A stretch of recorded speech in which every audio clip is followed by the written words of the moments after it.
99.62% electrification ratio for villages. Utilization of domestic biodiesel of 9.3 million kiloliter with foreign exchange savings of 66.54 trillion rupiah. Good morning, ladies and gentlemen. It's good to see you all here. Thank you for coming to one of G20 webinar series called Biomass-coal Technologies to Accelerate Energy Transitions. This event is hosted by the TechMira, Directorate General of Mineral and Coal, MEMR.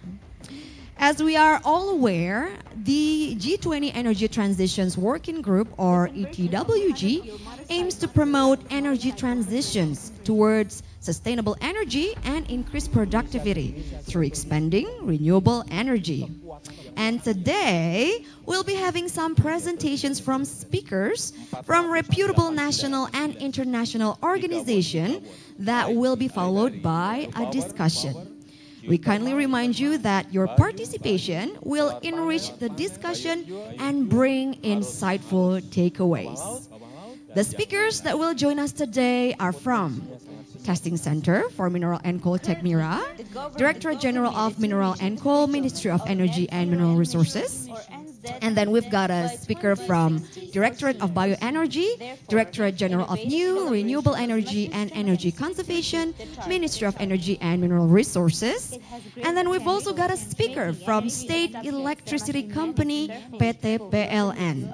And also from PT IHI Power Service Indonesia, and from KIER Korea, Institute of Energy Research, South Korea. Available, affordable, sustainable, and beneficial for the prosperity of the Indonesian people.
And it's been fantastic to be able to take part in the G20 Energy Working Group today.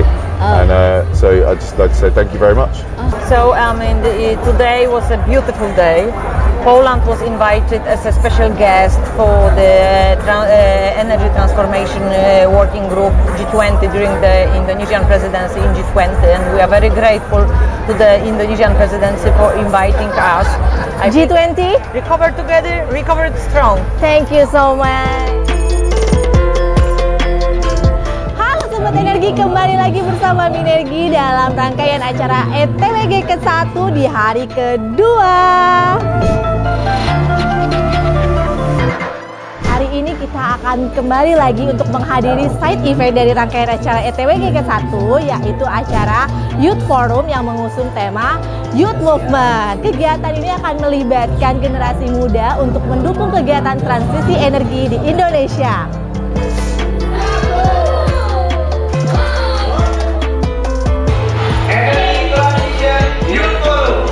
Anak muda di sini langsung disaksikan. Ini orang-orang yang akan punya kontribusi luar biasa.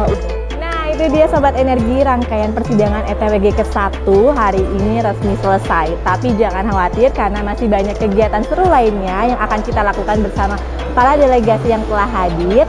Mau tahu kita mau kemana? Yuk ikutin Energi. Indonesia. It is. And what's your first impression about Indonesia? It's beautiful. This is beautiful. Food's been really good. The ambience has been really good. The hospitality's been lovely. Everyone is so friendly and warm. It's just been a really friendly welcome. Nama saya Martin. Semuanya itu budaya, turis destinasinya. Tapi yang saya paling suka itu orang-orang Indonesia. ya terlalu ramai dan ya di sini mudah berteman ya.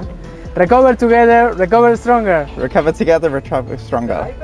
Oke Sobat Energi sekalian, telah berakhirnya rangkaian acara dari Energy Transition Working Group, maka berakhir pula acara update dari Minergi. Tapi pantau terus G20, recover together, recover stronger.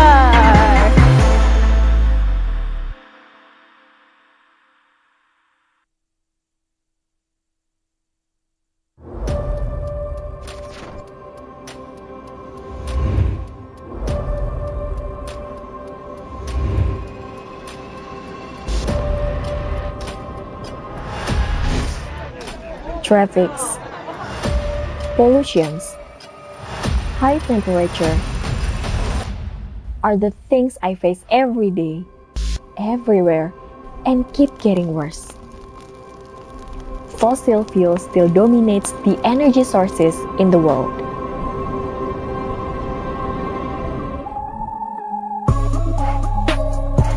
I dare to hope that everyone to fight our circumstances and of course, towards cleaner energy sources. It is possible with our efforts, our collective efforts.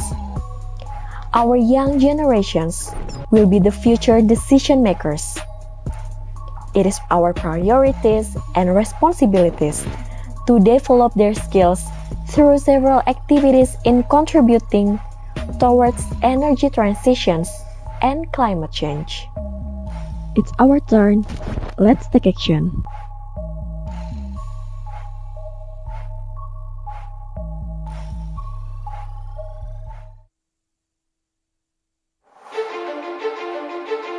Indonesia, with its diverse culture and natural resources, has made this country able to stand on its own feet.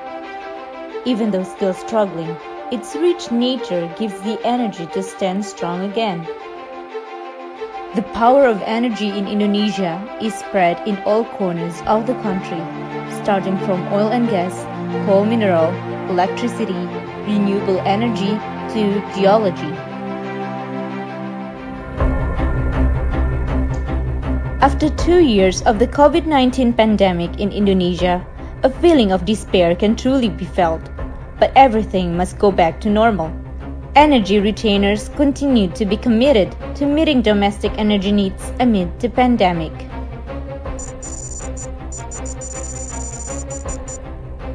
Investment of $282 billion or 107% from 2020.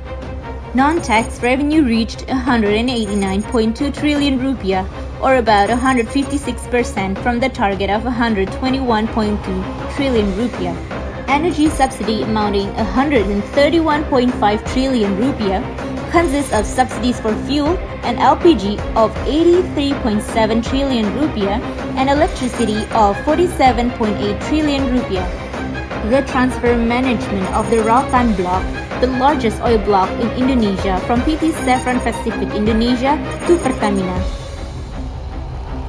Ease of investment and incentives to encourage the achievement of the oil production target of 1 million barrels of oil per day and 12 billion standard cubic feet per day of natural gas by 2030.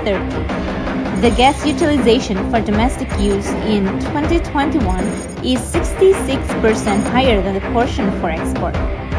799,000 households are connected to the city gas network. 331 locations for one price of Indonesian fuel. 98.24% coal production from the target of 625 million tons. The realization of mineral refining facilities amounting to 21 smelters. Reclamation of ex-mining land reaches 8,539 hectares from the target of 7,025 hectares.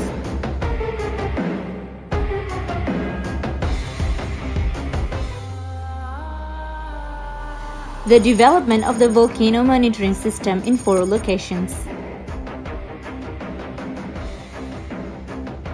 The implementation of geological mapping of volcanoes in 5 locations. Mapping the earthquake-prone disaster areas in one map. Mapping the ground movement vulnerability zones for 5 locations.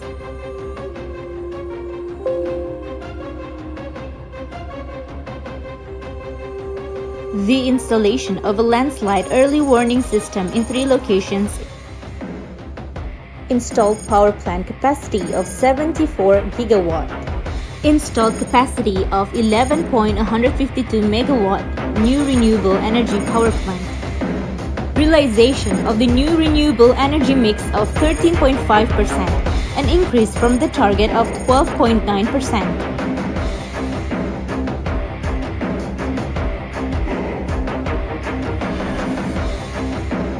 99.62% electrification ratio for villages. Utilization of domestic biodiesel of 9.3 million kiloliter with foreign exchange savings of 66.54 trillion rupiah. Lowering carbon dioxide emissions by 69.5 million tons. 267 general electric vehicle charging stations in 224 locations. 266 units general electric vehicle battery exchange stations in 265 locations.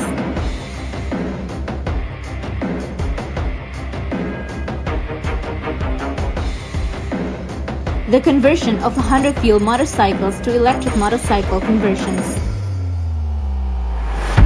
Di Indonesia sendiri sebetulnya kita memiliki kekuatan yang sangat besar mengenai renewable energy ini. 418 gigawatt, baik itu dari hydropower, geothermal, bio, solar panel, biofuel, arus bawah laut, dan yang lain-lainnya. Potensinya sangat besar sekali. Currently, the government is committed to reaching the fulfillment of net zero emissions or NZE by 2060 or sooner. Therefore, innovative collaborations must be strengthened to achieve the target. It has great potential, making energy a subject that must be managed carefully to fulfill the needs of the nation. The Ministry of Energy and Mineral Resources is here to ensure that energy management in Indonesia is available, affordable, sustainable, and beneficial for the prosperity of the Indonesian people.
The Zoom meeting room. Good morning all.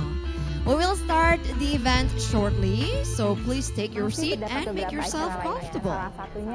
What G20 would like to aim is promoting energy transitions towards sustainable energy and increased productivity through expanding renewable energy.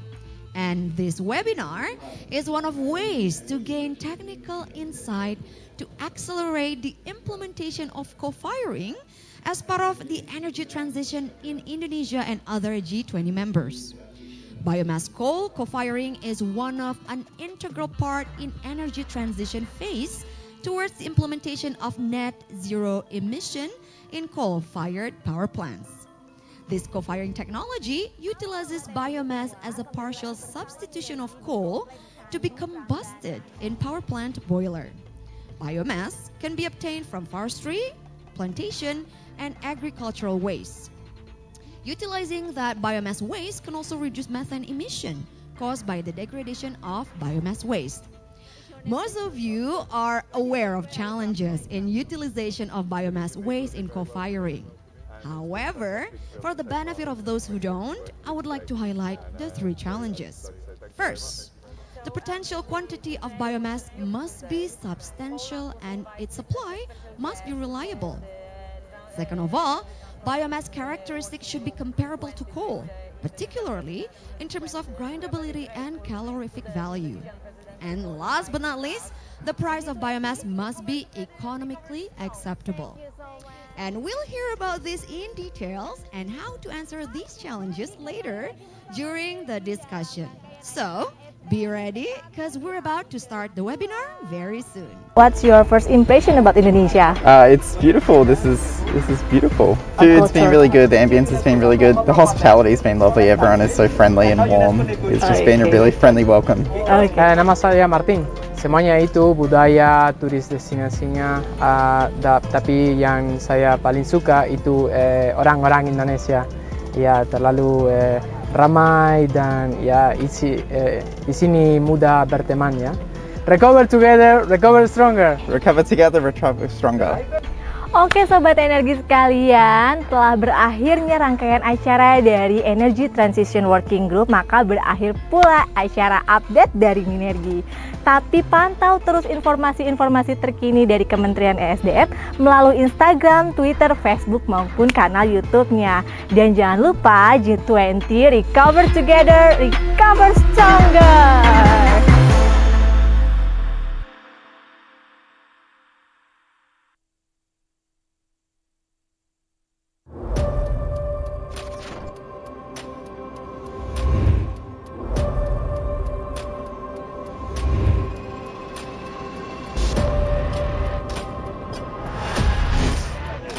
Traffics, pollutions, high temperature are the things I face every day, everywhere, and keep getting worse.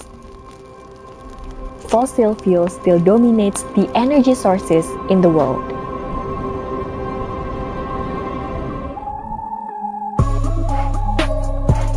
I dare to hope that everyone to fight our circumstances and of course, towards cleaner energy sources.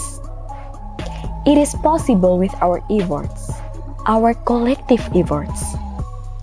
Our young generations will be the future decision makers.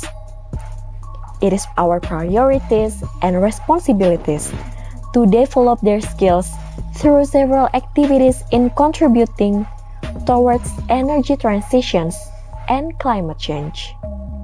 It's our turn. Let's take action.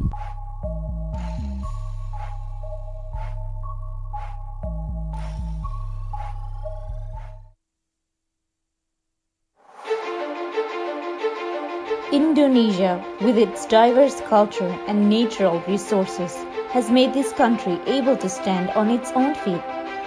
Even though still struggling, its rich nature gives the energy to stand strong again. The power of energy in Indonesia is spread in all corners of the country, starting from oil and gas, coal mineral, electricity, renewable energy to geology. After 2 years of the COVID-19 pandemic in Indonesia, a feeling of despair can truly be felt, but everything must go back to normal. Energy retainers continue to be committed to meeting domestic energy needs amid the pandemic.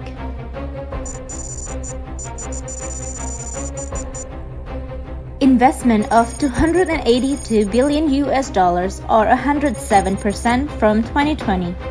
Non-tax revenue reached 189.2 trillion rupiah or about 156% from the target of 121.2 trillion rupiah. Energy subsidy amounting 131.5 trillion rupiah consists of subsidies for fuel and LPG of 83.7 trillion rupiah and electricity of 47.8 trillion rupiah. The transfer management of the Rautan block, the largest oil block in Indonesia, from PT Chevron Pacific Indonesia to Pertamina. ease of investment and incentives to encourage the achievement of the oil production target of 1 million barrels of oil per day and 12 billion standard cubic feet per day of natural gas by 2030. The gas utilization for domestic use in 2021 is 66% higher than the portion for export. 799,000 households are connected to the city gas network. 331 locations for one price of Indonesian fuel. 98.24% coal production from the target of 625 million tons. The realization of mineral refining facilities amounting to 21 smelters. Reclamation of ex-mining land reaches 8,539 hectares from the target of 7,025 hectares.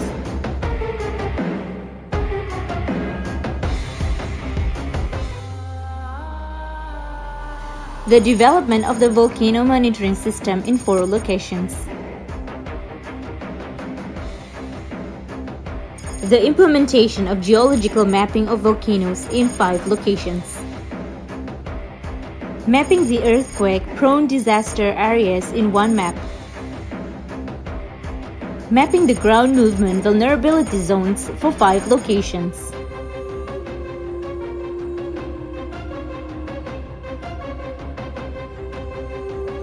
The installation of a landslide early warning system in 3 locations. Installed power plant capacity of 74 gigawatt. Installed capacity of 11.152 megawatt new renewable energy power plant.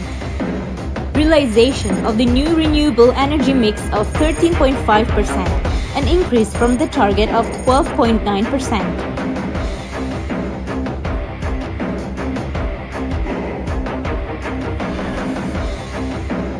99.62% electrification ratio for villages. Utilization of domestic biodiesel of 9.3 million kiloliter with foreign exchange savings of 66.54 trillion rupiah. Lowering carbon dioxide emissions by 69.5 million tons. 267 general electric vehicle charging stations in 224 locations. 266 units general electric vehicle battery exchange stations in 265 locations.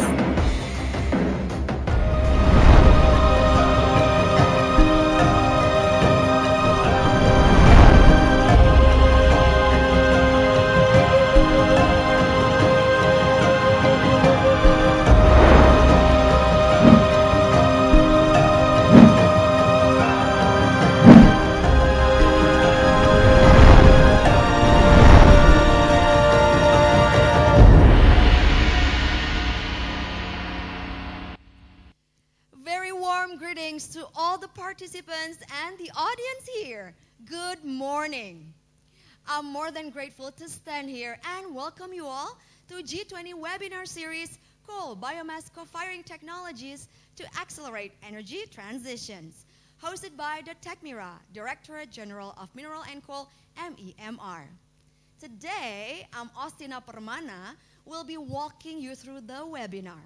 And on behalf of the entire committee, I would like to thank everyone for joining us today virtually from different places.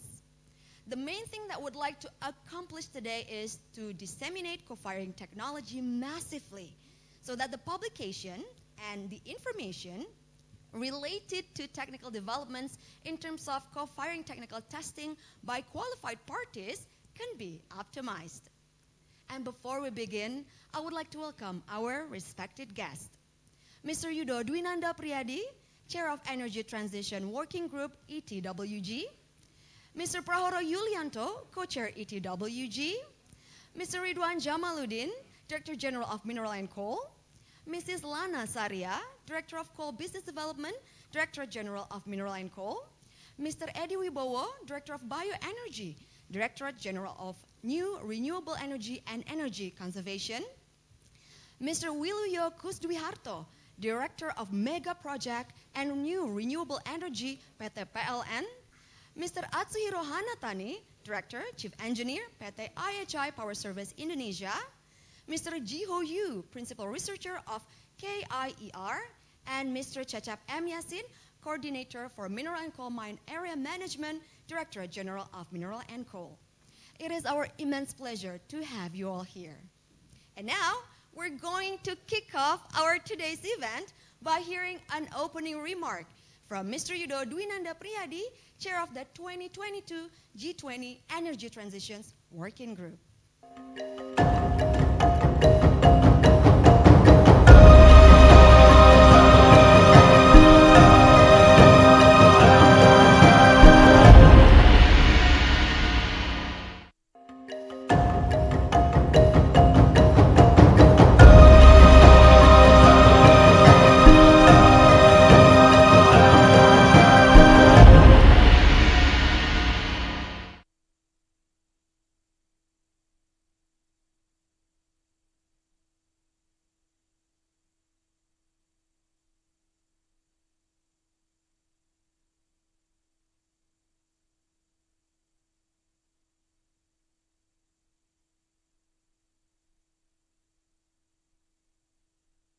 Yudo Dwinanda Priyadi to show on screen. Here again, I would like to say good morning to everyone who just joined our Zoom meeting room. We have a lot of things that we have prepared for the past 2 months for everyone who've just joined here. And what we have prepared is actually for the goods of ours. Okay, so what we know is that today we're going to have a presentation and also a discussion. And of course, the presentation will also present a lot of speakers from reputable national and international organizations. And we've got several speakers here who's going to present some insightful information. And because after the presentation, we're going to have a discussion, make sure that everyone here can participate actively. Why? Because if we participate actively in the discussion, definitely we're going to have insightful takeaways. And now, again, I'm going to present for the first opening remark from Mr. Yudo Dwinanda Priyadi, Chair of the 2022 G20 Energy Transitions Working Group.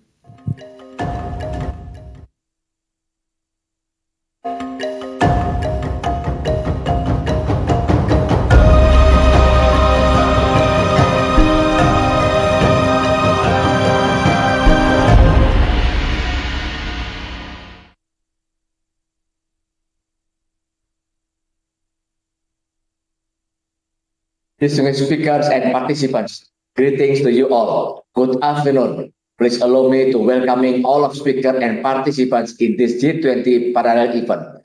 I am Yudo Dwinanda Priyadi as the chair of ETWG, will accompanied by my colleagues, Mr. Prahoro Nurcahyo. He is the alternate chair of ETWG, who will greet you all at the end of this webinar.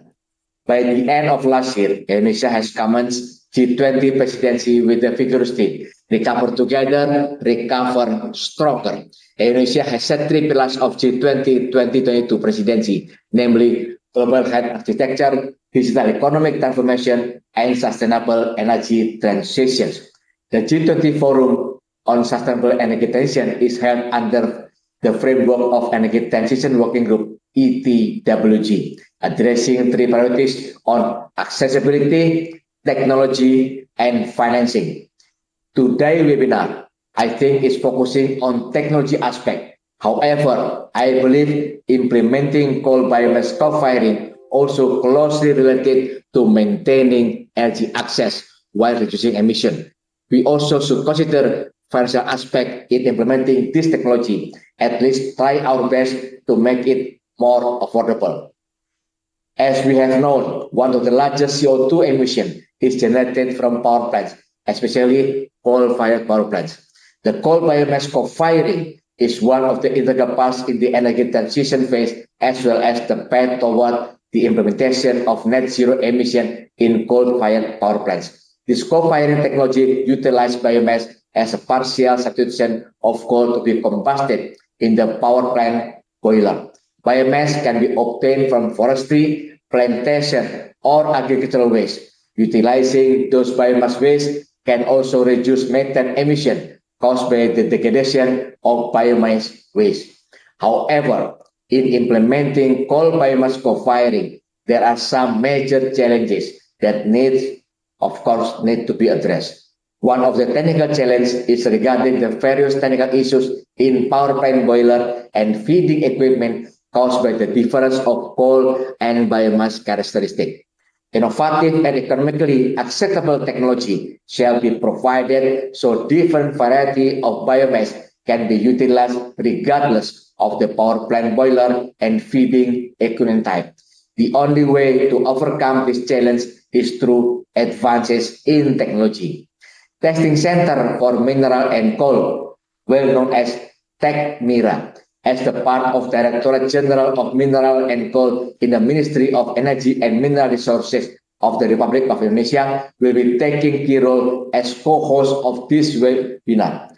TechMira has a vision to overcome this challenge by integrating coal biomass co-firing with pyrolysis technology, which is capable of producing biomass charcoal that has almost same characteristic as coal.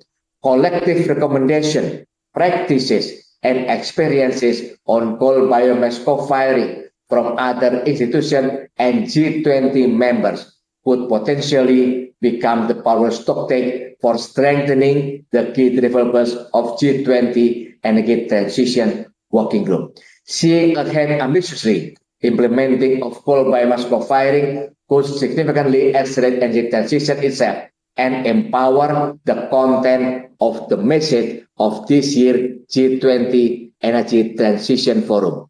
The webinar on coal biomass co-firing technologies to accelerate energy transition event aims to enhance the awareness of G20 members regarding coal biomass co-firing implementation through the showcase of best practices in key priority areas and innovative process to overcome technical challenges. Through two main sessions, the webinar will present insight from various key stakeholders, both international and national ones. Without further ado, to all key speakers from the global and national entities, G20 Troika, and G20 members, I wish you all have a successful webinar. Thank you. All right, thank you very much, Mr. Yudo Dwinanda Priyadi. And now it is our great pleasure to hear a welcome remarks from Mr. Ridwan Jamaluddin, Director General of Mineral and Coal, Ministry of Energy and Mineral Resources of Indonesia.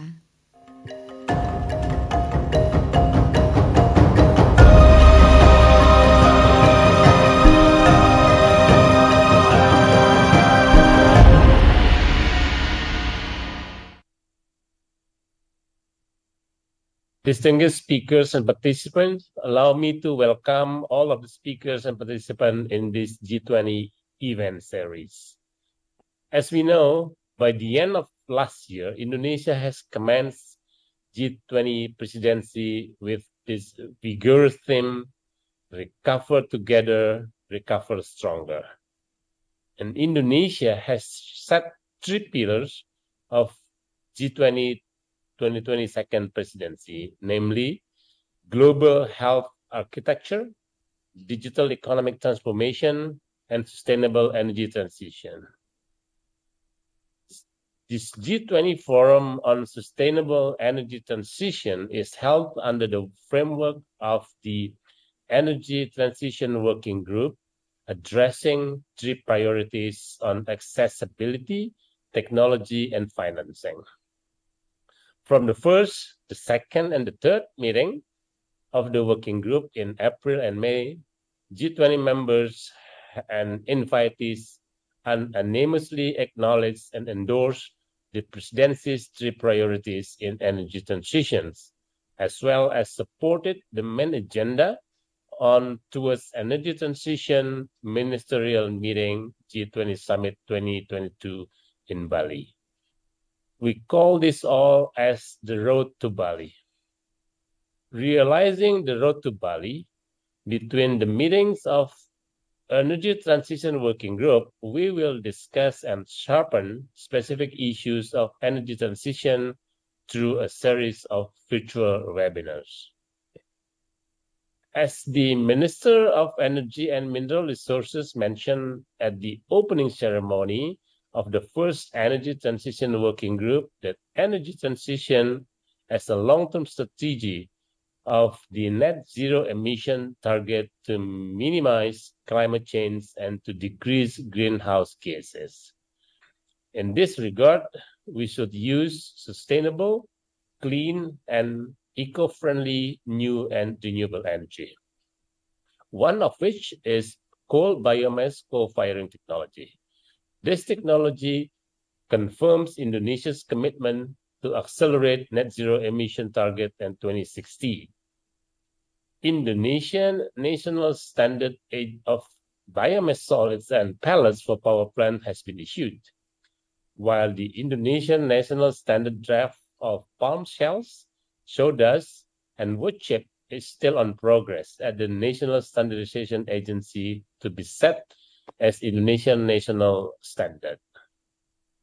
The potential of biomass fuel include Forest for Energy program, 444 million tons, sawdust, 2 million tons, wood chips, 800,000 tons, palm shells, 12 million tons, rice husk, 10 million tons, empty fruit branch, 47 million tons, and existing household waste, 68,000 tons.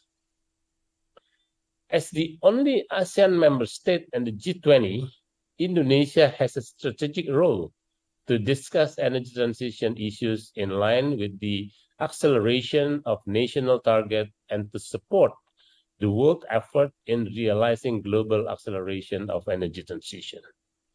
Today's webinar will become one of the webinars on the variety of energy transition topics. This co-firing technology utilizes biomass as a partial substitution of coal to be combusted in the power plant boiler. Biomass can be obtained from forestry, plantation, or agricultural waste. Utilizing those biomass waste can also reduce methane emission caused by the degradation of biomass waste. However, in implementing coal biomass co-firing, there are major challenges need to be addressed. One of the technical challenges is related to power plant boiler and feeding equipment caused by the difference of coal and biomass characteristic. Innovative and economically acceptable technologies should be provided so that different varieties of biomass can be used regardless the power plant boiler and feeding equipment types. The only way to overcome these challenges is through advancements in technology. The Technology Center of Mineral and Coal, or TECMIRA, as a part of the Director General of Mineral and Coal, in the Ministry of Energy and Mineral Resources of Republic Indonesia, will play a key role as the co-host of this webinar. TECMIRA has a vision to overcome this challenge by integrating coal biomass co-firing with pyrolysis technology, which is capable of producing biomass charcoal that has almost same characteristic as coal. In this webinar, we will discuss deeply about the policy of co-firing acceleration for power plants by the Director of Bioenergy, best practices of co-firing implementation at coal-fired power plant by the Director of Mega Projects and New and Renewable Energy of PLN, and best practices of coal biomass co-firing implementation by IHI Corporation. Indeed, this will not become the end of the pathway. The hard works lie ahead. Collective recommendation, practices, and experiences on coal biomass co-firing from other institutions and G20 members could potentially become a powerful source of strengthening the key deliverables of G20 Energy Transition Working Group. The implementation of coal biomass co-firing could significantly accelerate energy transition itself and empower the content of the Energy Transition Ministerial Communique. This webinar on coal biomass co-firing technologies to accelerate energy transition aims to enhance the awareness of G20 members regarding coal biomass co-firing implementation through the showcase of best practice in key priorities areas and innovative processes to overcome technical challenges. Through two main sessions, this webinar will present insights from various key stakeholders, both international and national entities. I wish you all a productive webinar. Thank you.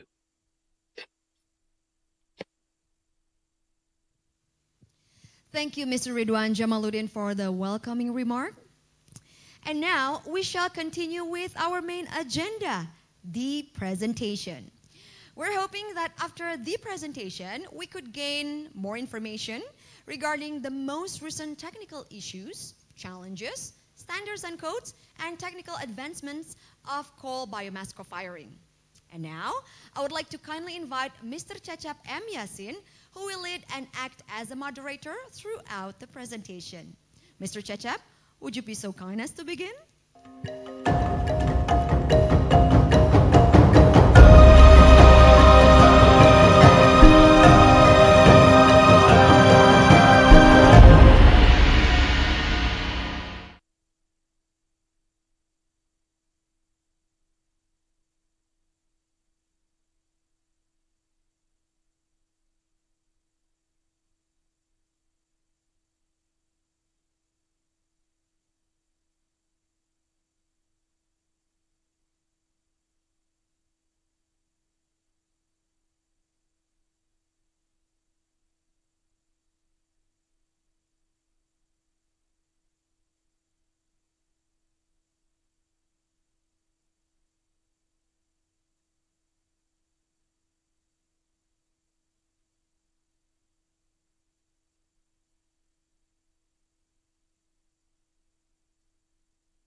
Thank you, moderator.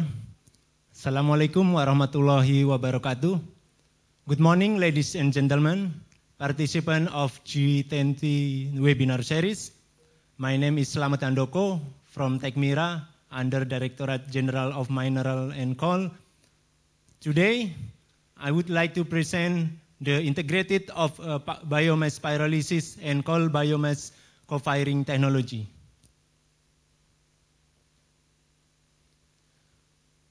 Outline of this presentation will start from why co-firing must be applied in coal-fired power plant, how the potential and challenge of biomass in Indonesia for co-firing, and what technology to overcome this challenge. The new renewable energy mix target in 2025 is 23%. To achieve this target, some strategies are carried out, including primary energy substitution. One of in the implementation of primary energy substitution and net zero emission principle is by using coal biomass co-firing technology. Coal biomass co-firing is an alternative way to reduce coal consumption by adding biomass as a partial substitute fuel in coal-fired power plants boiler without any significant modification, but still maintain fuel quality required by boiler. The main benefits of co-firing are reducing greenhouse gas emission and increasing new renewable energy mix. Until May 2022, there are 32 of 52 state-owned coal-fired power plants in Indonesia have implemented coal biomass co-firing, with biomass utilization has reached 209,000 tons. Based on a roadmap, by 2025, it's expected that all coal-fired power plants in Indonesia have implemented co-firing with biomass utilization around 10.2 million tons.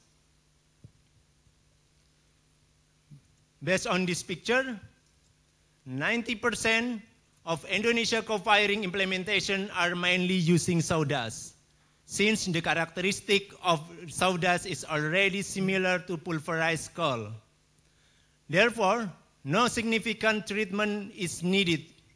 However, in large scale, sawdust is hard to collect since there are no collection system and the sawdust is dispersed. There are three co-firing technologies: direct, indirect, and parallel co-firing. Currently, direct cooling is widely used where the biomass is mixed and combusted directly with coal at the boiler. Boiler technology is divided into pulverized coal boiler, circulating fluidized bed boiler, and stoker boiler. PC boiler and CFB boiler use furnace with powder-sized fuel, so sawdust is the most suitable as co-firing feed. For the stoker type, large-size biomass can be used, but only few power plants with this type in Indonesia. From this figure, it shows that potential of sawdust, which is widely used as co-firing fuel, is only 2.5 million tons, while the potential of palm empty fluid bands, or EFB, is 20 times greater than sawdust. And EFB collection point is already available at CPO plant.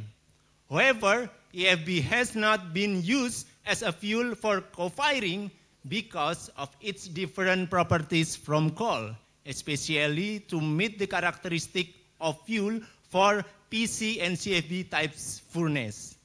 Therefore, it requires suitable conversion technology to become solid fuel that meets the specification of the boiler power plant and industry. Three main challenges in utilization biomass waste as co-firing fuel. First, potential of biomass must be huge and its supply must be maintained. Second, biomass characteristic should be comparable to coal, particularly in terms of green ability and calorific value. And third, price of biomass must be economically acceptable and according to the price of biomass that is already set in the regulation in order to ensure the continuity of biomass supply. For example, EFB has low green ability index. It's around HEI 20 to 30. This causes EFB hard to be pulverized into powder, while in PC boiler, biomass is required to be powdered. EFB also high lignocellulose content, which causes EFB to have tough and chewy characteristic. From these three challenges, the question is, what is the suitable solution? The answer is the biomass pyrolysis process. Pyrolysis process of thermal degradation of a raw material in the absence of oxygen or air. Biomass pyrolysis to produce charcoal is a type of pyrolysis that works in temperature range of 200 to 300 degrees Celsius. Better green ability will make biomass easier to crush to make powder biomass. Increase of calorific value will increase the price of biomass as the biomass pricing is linear to the calorific value.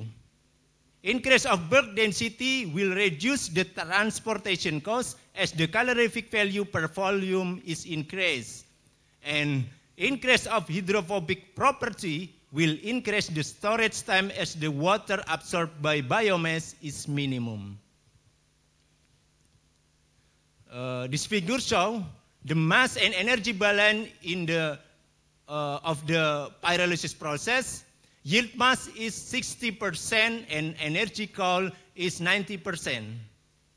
10% of energy will be obtained in the form of the coke oven gas can be used to supply energy need in the pyrolysis process itself. Energy supply for the pyrolysis process mostly supplied by the heat generated by combustion in the cyclone burner, which utilize a small portion of the charcoal product as fuel. Tecmira has developed integrated biomass pyrolysis, coal drying, and coal biomass co-firing technology. This technology was developed to answer the challenge of coal biomass co-firing, changing the characteristic of the biomass to be similar to coal so that it's ready to be used as co-firing fuel together with coal. Benefits of this technology is able to increase energy efficiency during the co-firing process. This technology improves energy efficiency by utilizing heat generated from the pyrolysis, furnace, and heat exchanger. The pyrolysis process will produce coke oven gas which will be used as fuel in the rotary dryer unit to dry coal. And the heat generated by the furnace and heat exchanger 1 will be used to generate steam in the boiler. And the steam will then be injected into the steam turbine. This technology utilizes a low-cost biomass power cyclone burner as an additional external source of energy. By utilizing cyclone burner, operational costs can be reduced. Tecmira has a facility to support integrated pyrolysis, drying, and co-firing tests. These facilities consist of pyrolysis plant, coal drying plant, and co-firing test facility. This facility is located in Palimanan, Cirebon Regency, West Java. The biomass will be processed first in the pyrolysis plant to produce biomass char or charcoal. Wet coal will be dried in coal drying plant to produce dried coal. The two fuel with almost similar characteristic will then be mixed and used as co-firing fuel in the co-firing test facility. Tecmira also has coal laboratory analysis to support this co-firing test. In co-firing project, Tecmira has collaborated with Anggrek and Ampanas coal-fired power plant, PLN, to conduct coal biomass co-firing tests. The biomass type is lamtoro wood, palm seeds, and coconut fiber.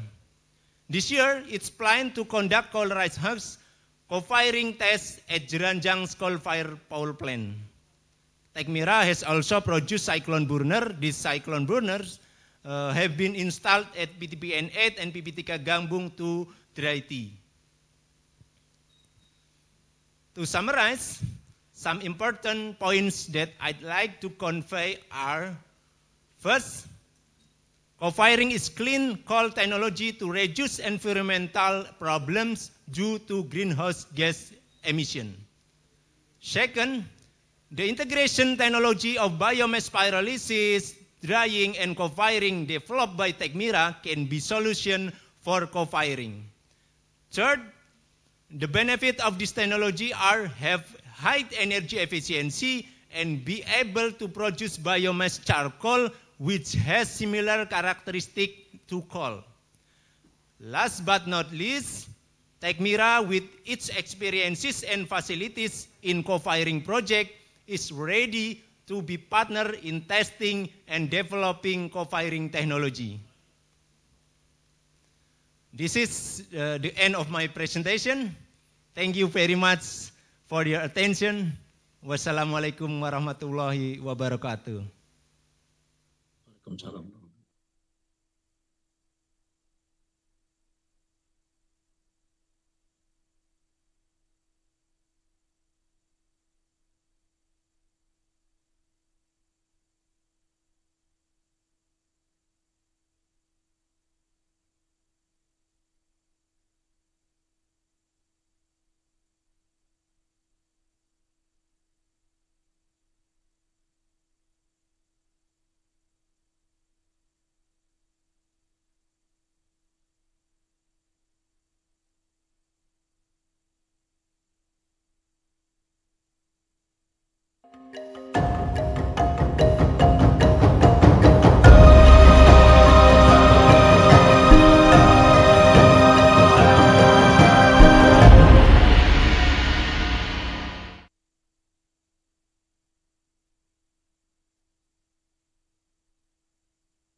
renewable energy in the national energy mix. Second, utilizing biomass for coal substitution in existing coal-fired power plant. This program required biomass at 9 million tons per year by 2035 and expected to reduce emission around 5.9 billion tons CO2 equivalent. PT PLN has been conducted Cofiring trial using sawdust, wood chip, palm kernel shell, and waste with a blending rate of 5 to 15% upon its implementation to the coal-fired power plant. Excellency, distinguished ladies and gentlemen, Indonesia also known as an agricultural country with the energy potential from biomass resources is relatively abundant.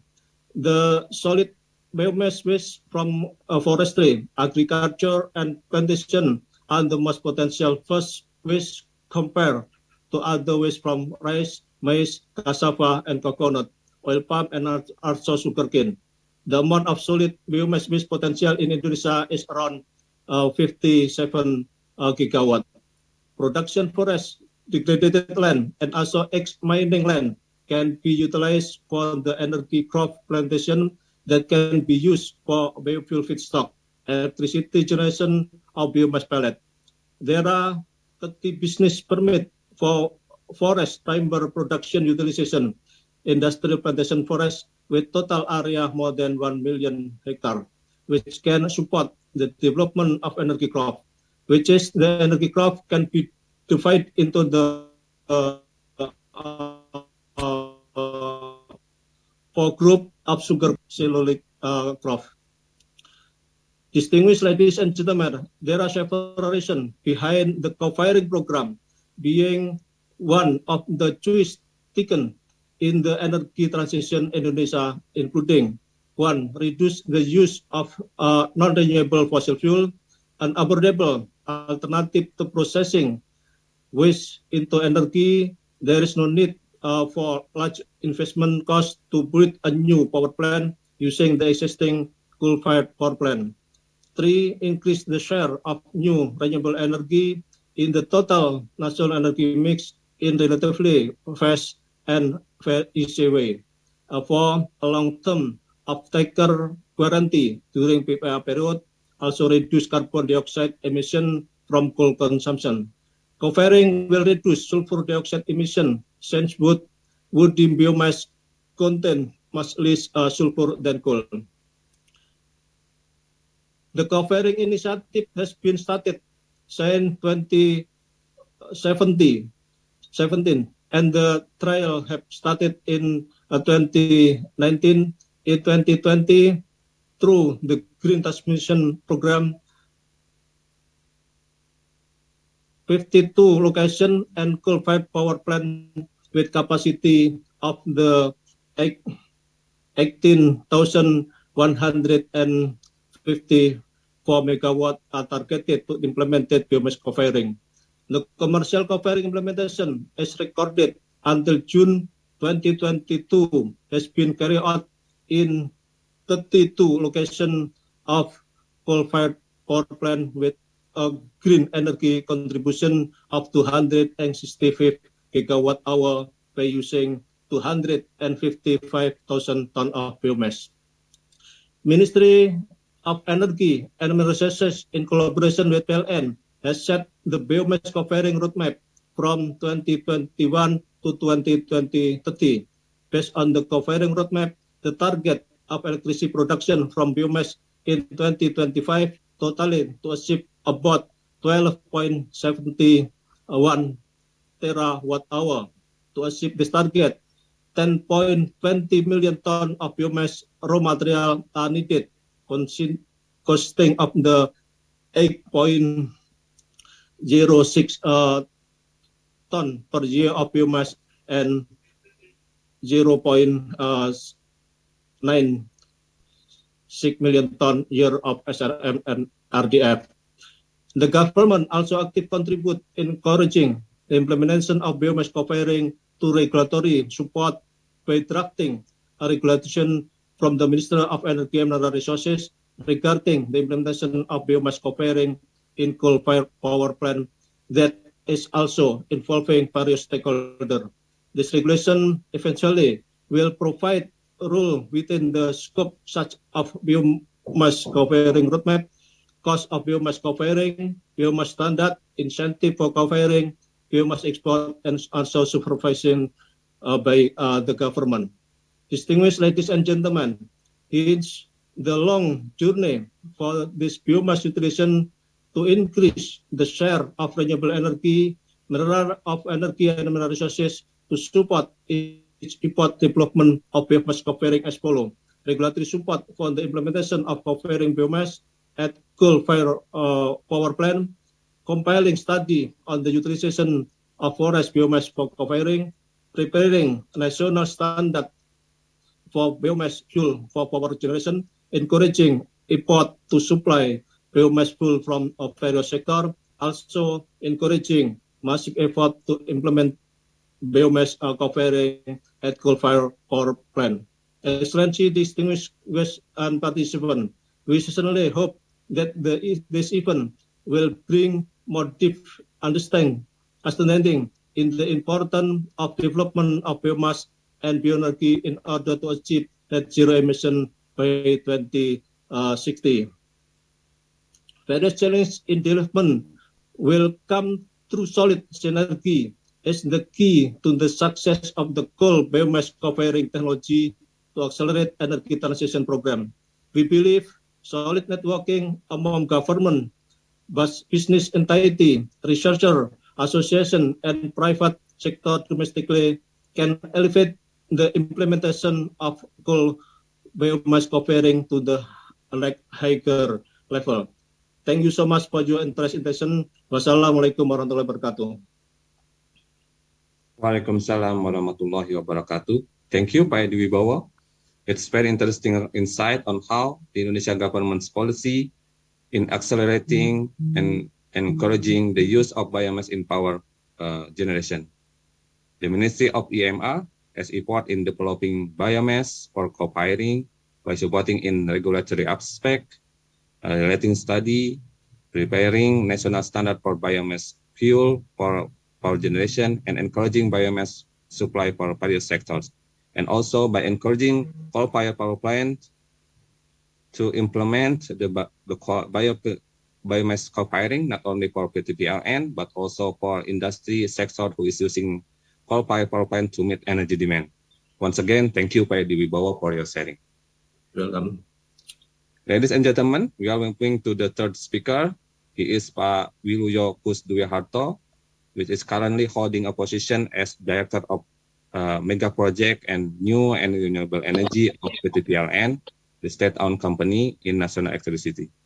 He will share experiences on co-firing implementation of coal-fired power plant. Pak Wiluyo, your time is 15 minutes. I will remind you if the time is nearly exceeding the limit. Ladies and gentlemen, please welcome Pak Wiluyo.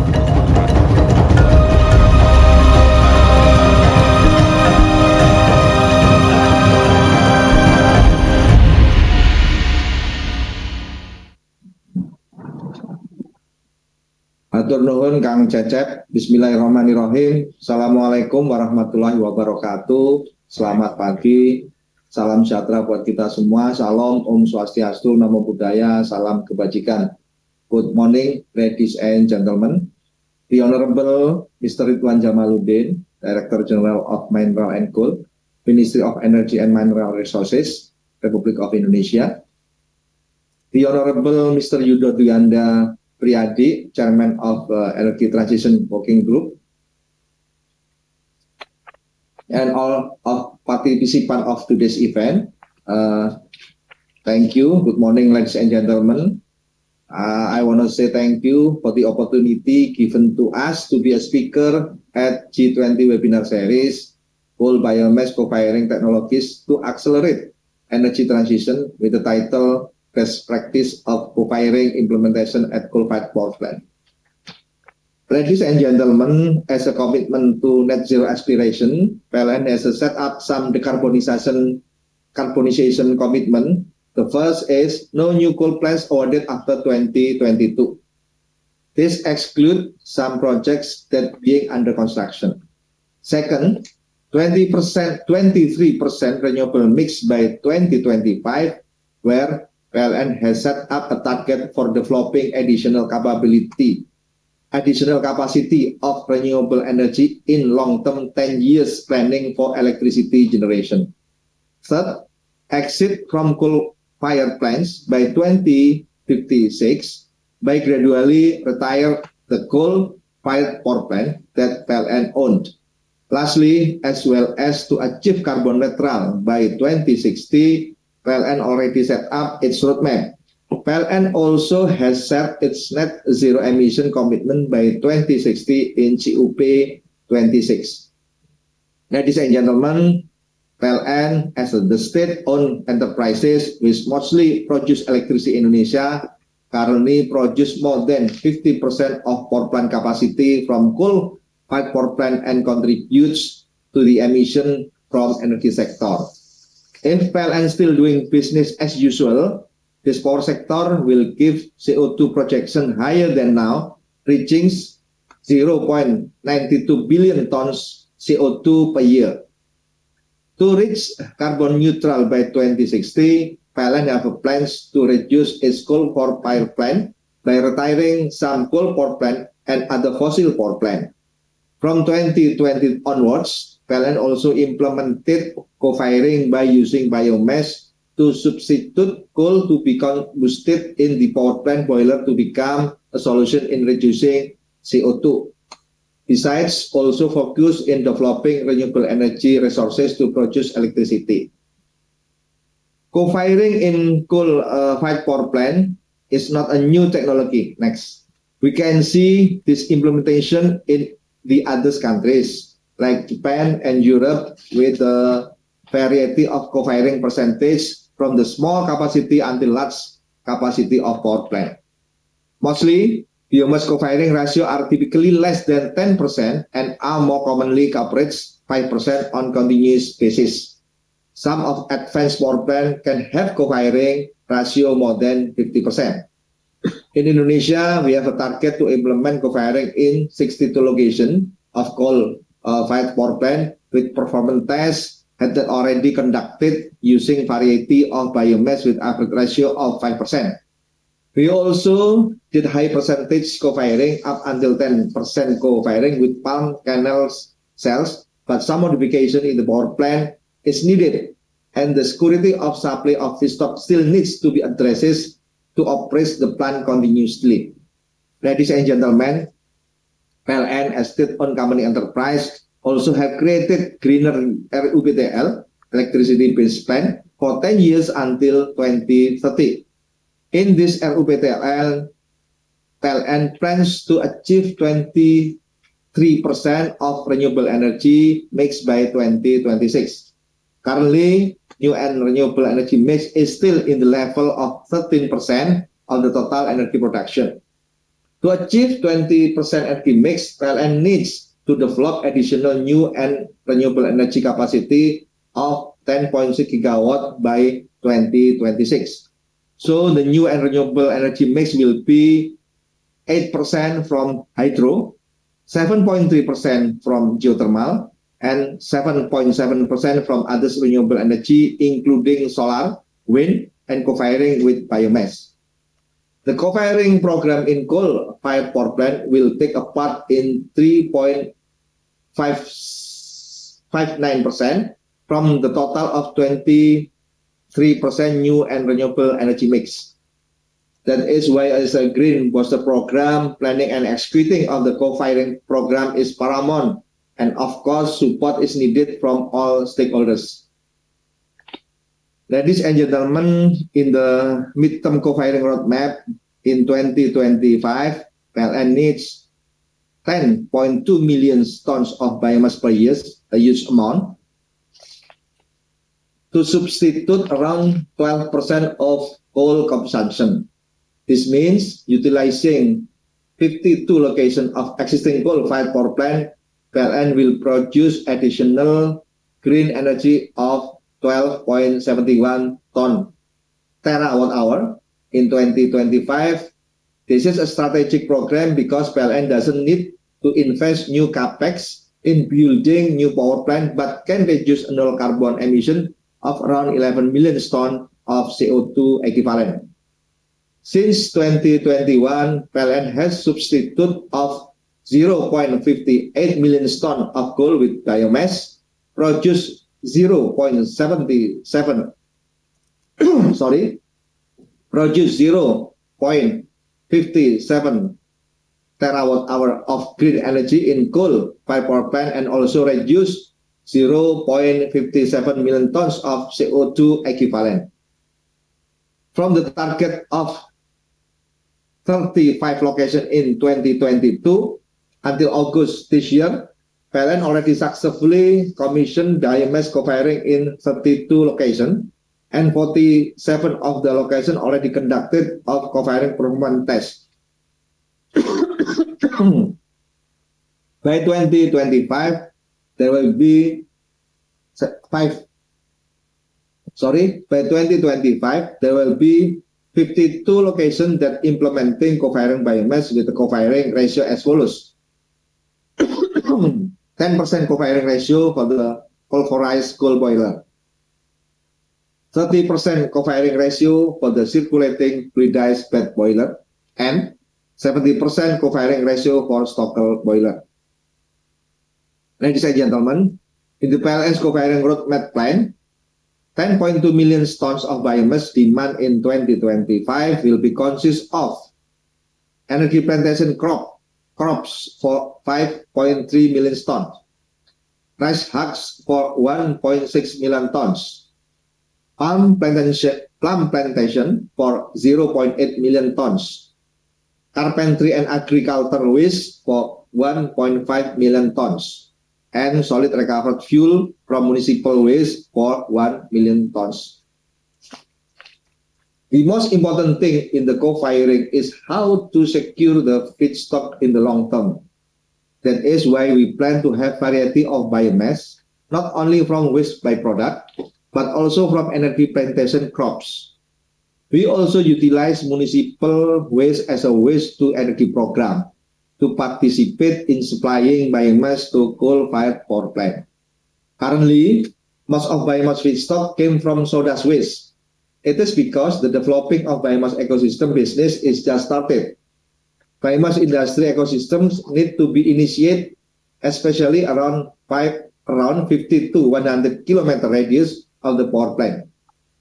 Ladies and gentlemen, for the implementation plan with a higher co-firing percentage, PLN has conducted of performance test co-firing of 6% biomass at 2 pulverized boiler fire power plant located in the Suralaya and Python power plant. The result are very promising because there were no technical issues. It only concern is how to provide a continuous supply of feedstock for sustainable implementation.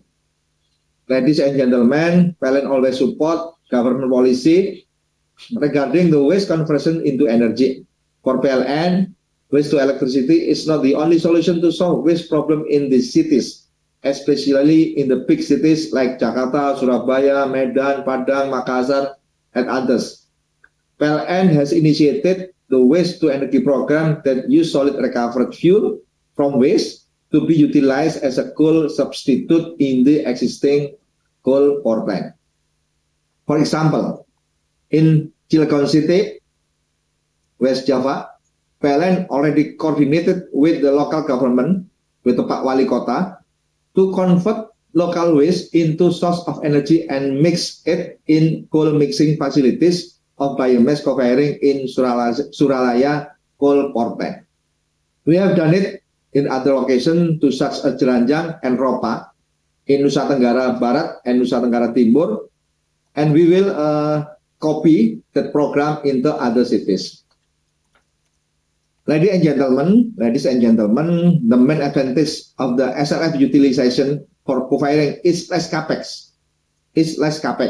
Because there is no investment needed in building new power plant, since the SRF can be directly used in existing coal power plant. No need big capex. PLN will certainly be the off-taker of the SRF since there's still large biomass demand gap up to 10.2 million tons of biomass needed in 2025.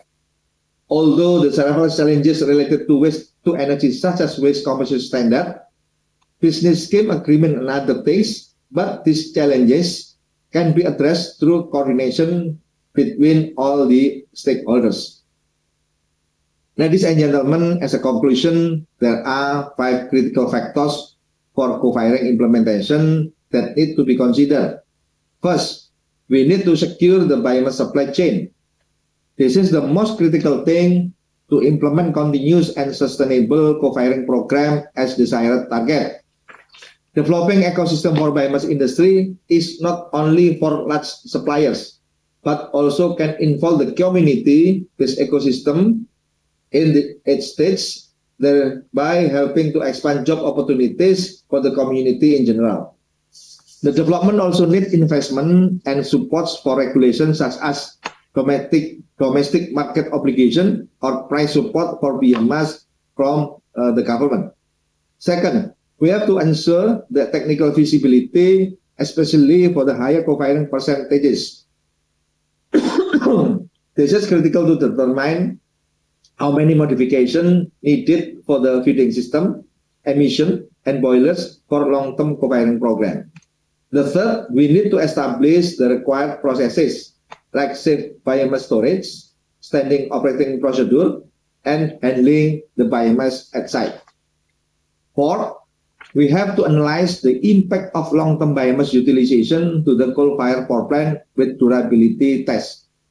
After that, we can evaluate the necessary modification for higher percentage of co-firing. 5, lastly, we then can escalate the use of co-firing biomass based on the pilot learnings and recommendations from the pilot project.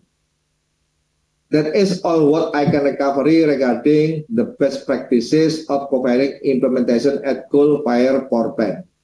Hopefully, today's webinar and discussion can be useful for all of us and ensure successfully coal biomass co-firing to accelerate energy transition, especially in Indonesia. Thank you very much. Wassalamualaikum warahmatullahi wabarakatuh.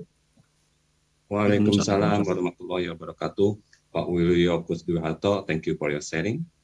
You just give us an impressive and comprehensive overview of how PTPLN has already impressively implemented the biomass co-firing in coal-fired power plant. The one that might be the question is about how is your plan to increase its portion to meet the target in net zero emission in 2060. In the chat room, there's so many questions. It's Alhamdulillah, it's the participant is quite enthusiastic for this seminar, and but let it save for the discussion session. Once again, Pak Wiluyo, thank you for your presentation. Dear distinguished participants, let's move to the second part of the seminar. We have Mr. Atsuhiro Hanatani from Japan. He is the director of PT-IHI Power Service Indonesia. Mr. Atsuhiro Hanatani has been joined IHI Corporation in 1993 and continued to work 29 years as a medical process performance engineer for the field of energy, power plant, boiler technologies. He will share a topic about the best practice of coal biomass co-firing implementation. Mr. Atsuhiro, your time is 15 minutes for delivering the presentation. I will remind you when the time is nearly exceeding the limit. Ladies and gentlemen, please give a warm welcome for Mr. Atsuhiro Hanatani.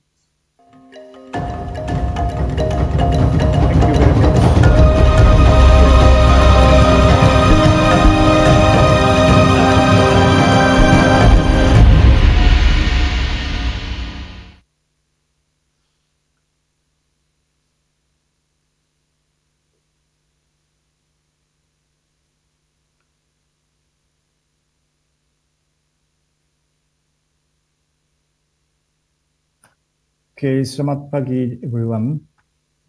Thank you for giving opportunity to make presentation in this G20 webinar series. I'm Atsuhiro Hanatani, working in the PT IHI Power Service in Asia, with the Indonesian subsidiary company of the IHI Corporation in Japan. Let me introduce my company. IHI Corporation is one of major manufacturer in heavy industry field. The main business is resource energy and environment, aero engine, infrastructure, and so on. Then now IHI Corporation is focusing the three category of the business. The business is carbon solutions.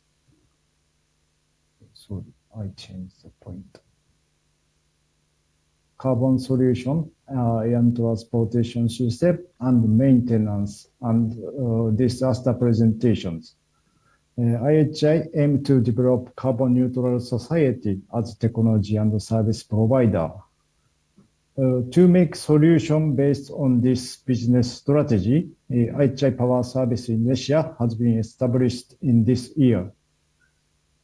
Former name is PT Cilegon Fabricators in West Java. From only manufacturing service to become a total solution provider of power plant maintenance service.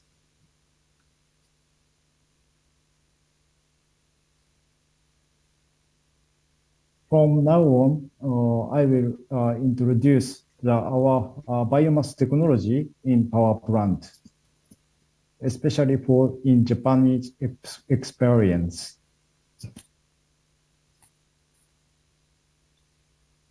So this is our experience in Japan power plant. So this is a completed project. First two project is biomass co-firing rate is 30% co-firing of the wood pellet and a small wood chip. And third one is a modification project, which is a 500 megawatt project with a 15% co-firing rate. That means the plant has 6 pulverizers. One of 6 pulverizer is modified to the biomass pellet mills. And also ongoing project is biomass 100% firing project. This project is under commissioning stage. So in Japan, most of the project is utilized wood pellet, which is imported from overseas. So technology know-how and experience obtained from these projects in Japan should be helpful or contributing to the biomass co-firing in Asia.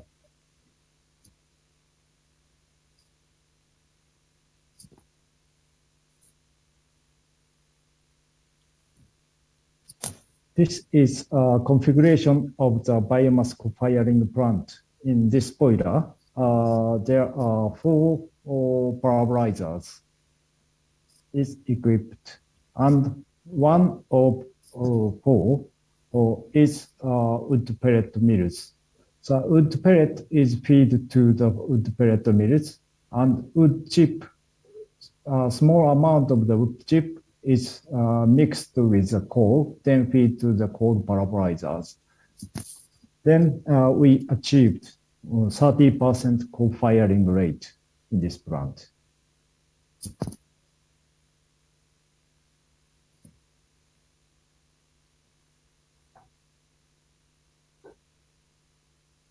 This is a concept for biomass co-firing technology. There are 3 types of system configurations. Left-hand side is normal system. This is a more simple system. Biomass is fed to the coal line, mixed with the coal, then grind it with the coal pulverizer, then feed to the boilers. This system is a without modification in boiler side, but co-firing rate is only limited a few %. So center one is a pellet utilization. In order to increase the co-firing rate of the biomass, we developed the biomass exclusive grinding and firing systems. To apply this system, most of the high co-firing rate project in Japan is applied these systems.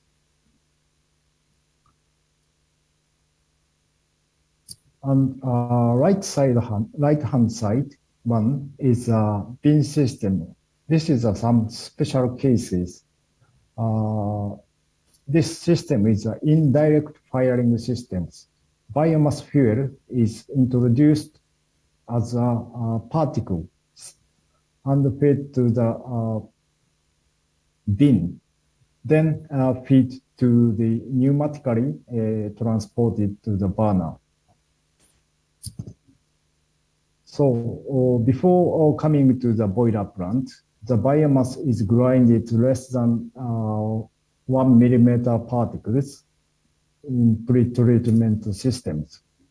So many types of biomass can be applied in these systems.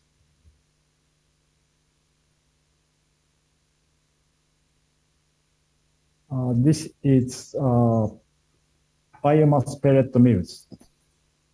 Wood pellet for combustion do not need to be a fuel as coal. So in case pulverized coal is grinded up to the around the 75 to 150 microns, but wood pellet is less than 1 millimeter is particle size is enough because the biomass has much volatile matter. It is no need to combust such fine grain. But in coal mills, after the grinding, size will be the same as the coal pulverized coal size. So we modified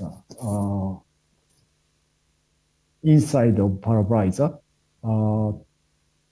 to put the flow acceleration ring to increase inner velocity of the mills.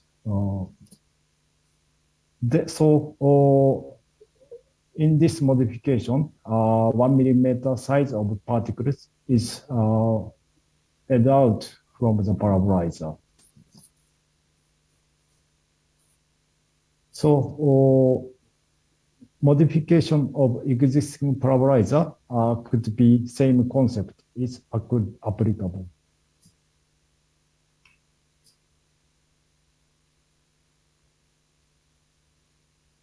This slide shows bin systems concept. This is applicable more flexible biomass type.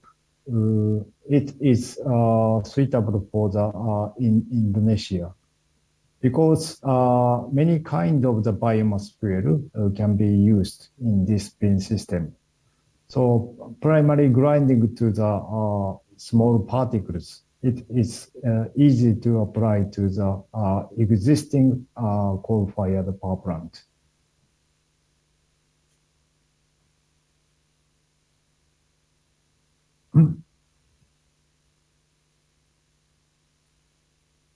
This is a comparison of the biomass co-firing in CFB boilers and PC boilers. As you know, CFB type boiler is utilize flexible biomass fuel type. But generally, unit size is smaller than the PC boiler. In case of the PC boiler co-firing, it is a unit size very large. So even partial co-firing, a large amount of the fuel is applied to biomass fuel. For example, in 600 megawatt unit, 10% co-firing means equivalent to the 60 megawatt carbon neutral fuel applications. So, of course, that depends on the situation, but the both of the solution can be applicable. So I know that PC boiler plants of large generation capacity operate in Java. Higher rate of biomass co-firing at such boiler should contribute to the Indonesian government strategy for the net zero emissions.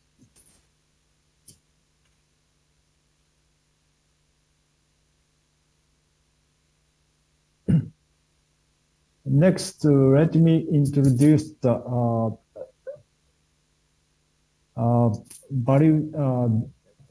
development of the value chain of the biomass productions.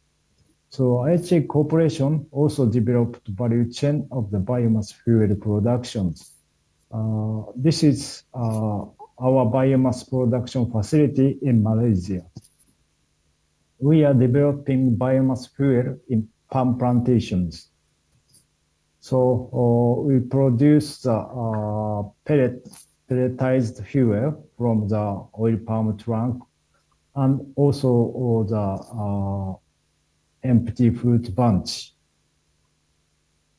These are already pelletized with some treatment to reduce the low ash chlorine and sodium and kalium. Then now we are imported to Japan, started test in actual power plant. And also we are developing the palm oil mill effluent. Using this effluent, we are produce a biomass gas as a fuel. This palm plantation solution is also the potential in Indonesia because there is many palm industries in Indonesia also.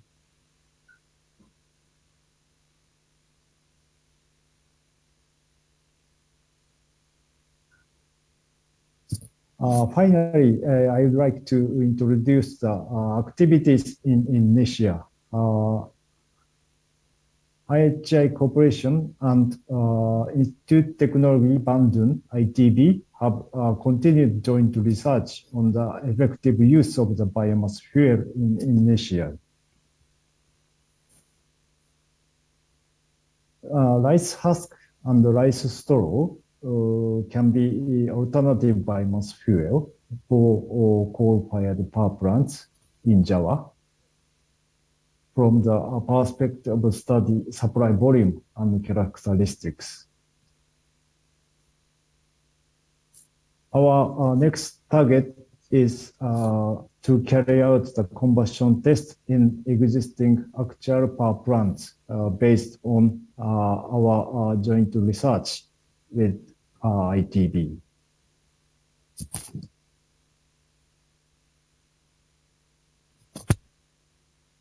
Thank you very much for your attention. Thank you, Mr. Atsuhiro Hanatani, for the presentation. So time is just right, 15 minutes. That was an impressive and comprehensive insight of how to develop biomass value chain, and you described from biomass preparation to biomass utilization in different type of boiler. I believe the audience is very interested and has many questions for your sharing. Mr. Atsuhiro Hanatani, thank you. Once again, thank you for your presentation. Dear ladies and gentlemen, let's move to our last guest speaker. He is Mr. Ji Ho Yu, a principal research scientist at Korea Institute of Energy Research in South Korea. He has many experience in biomass pyrolysis, torrefaction, drying, and environmental friendly utilization of biomass and development of its new application. The topic that will be delivered is the development of coal biomass co-firing technology for coal-fired power plants and its implementation in South Korea. Mr. Ji Ho Yu, your time is 50 minutes, and I will remind you when the time is nearly exceeding the limit. Ladies and gentlemen, please welcome Mr. Ji Ho Yu.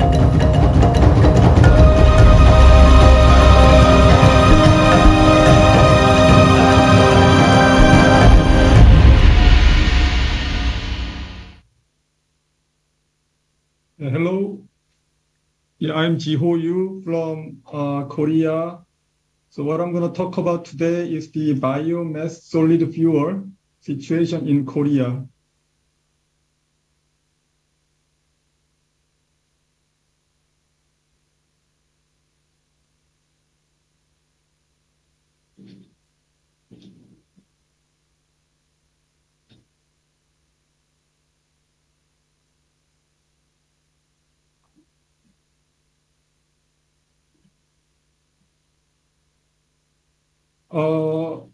Here's some concept of the biomass utilization in Korea. Actually, in Korea, there's not so many biomass resources. So we need to gather all the biomass everywhere and then make a solid fuel, and then that is transferred to coal-firing power plant. That's the usual cases.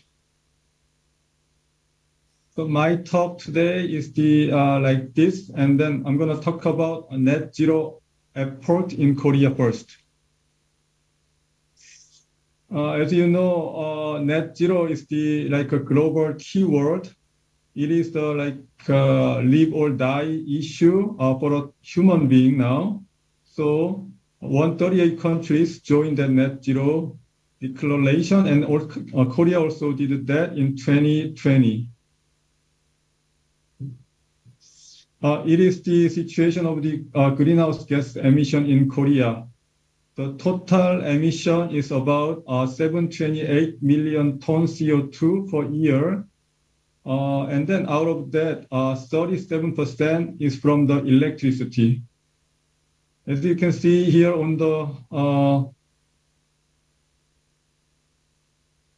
right side, we updated NDC last year. And then our target of the CO2 reduction from electricity is the 44%. Yeah, I'm going to talk about a little bit of that issue. It is the energy mix in Korea. The blue section is regarding the electricity. As you can see here, we have like a 63% fossil fuel produce electricity in Korea. And then there's a more bigger section is for industry heat. And then I'm not going to talk about details of that. But anyway, we need to think about the solution for heat as well.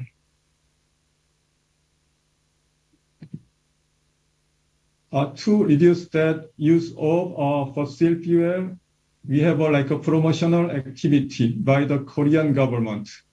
So mainly two systems are there. The first one is the RPS system that obligate power company, the major power company, to supply more than a certain percentage of that generation using renewable energy. This year it is 9%. And another one is the REC system. That is like incentive that is given to the company that produce electricity from renewable energy. And then that changes. The incentive amount is changed depending on the fuel. Right now, wood pellet, that is usually from the foreign country like Vietnam and also Malaysia and Indonesia. It is like become lower from 2019. Instead, we have like unused local forest biomass. If you use that one for electricity, the REC value, I mean incentive become more from 2019. So Korean government encourage people to use local unused biomass. It is the portfolio of the renewable energy.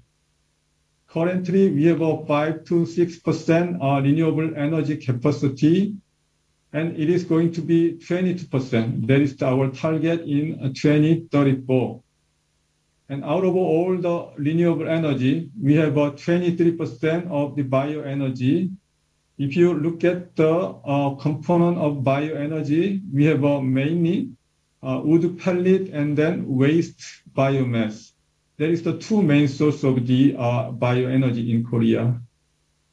As you can see in the table, wood pellet is mostly from outside, and then local waste biomass is another major factor.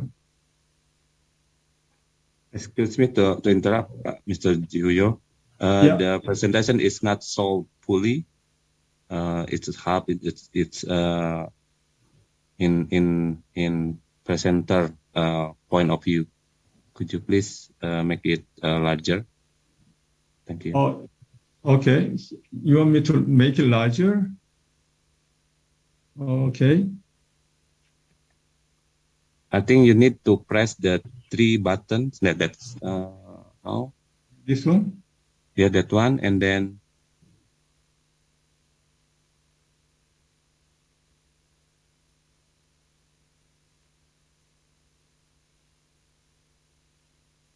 How about now?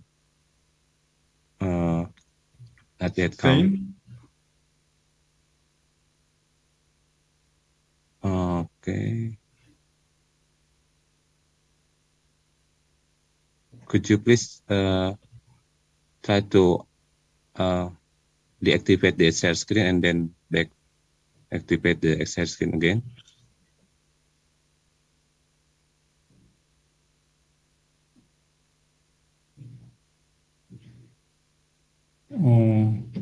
Can you handle that?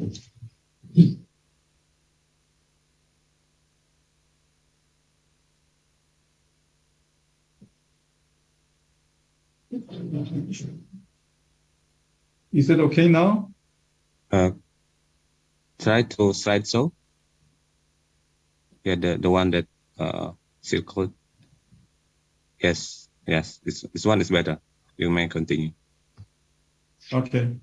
Yeah, sorry for the small screen. Yeah, let me continue my talk. Biomass co-firing in Korea for a major power company, it is about 1 gigawatt. And then there's a 100% biomass firing power plant that is about 500 megawatt. And also for a relatively small power plant, there is like a 476 megawatt, and also 100% pure biomass firing is about 100 megawatt. So total biomass power plant is like I think 2 gigawatt about, and then actually Korean power plant capacity is like 125 gigawatt. So it's like a 1.6% is from the biomass in Korea now. That's the situation in Korea. Second topics today is the feedstock and its upgrading.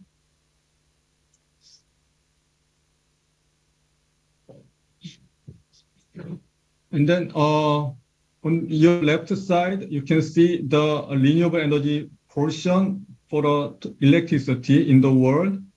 It is about 1.5% from the solid biomass fuel.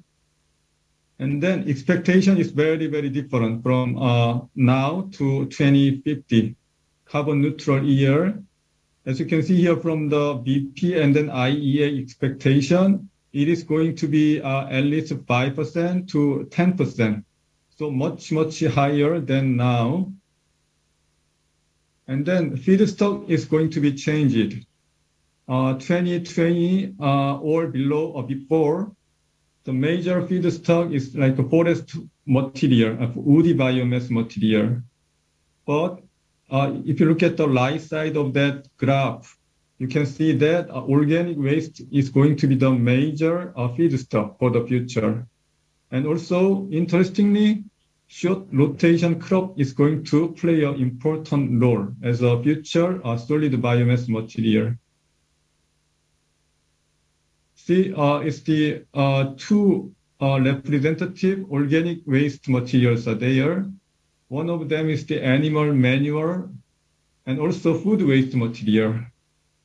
If you look at the left side one, we have in Korea 56 million tons of animal manure per year and about 5 million tons per year food waste material.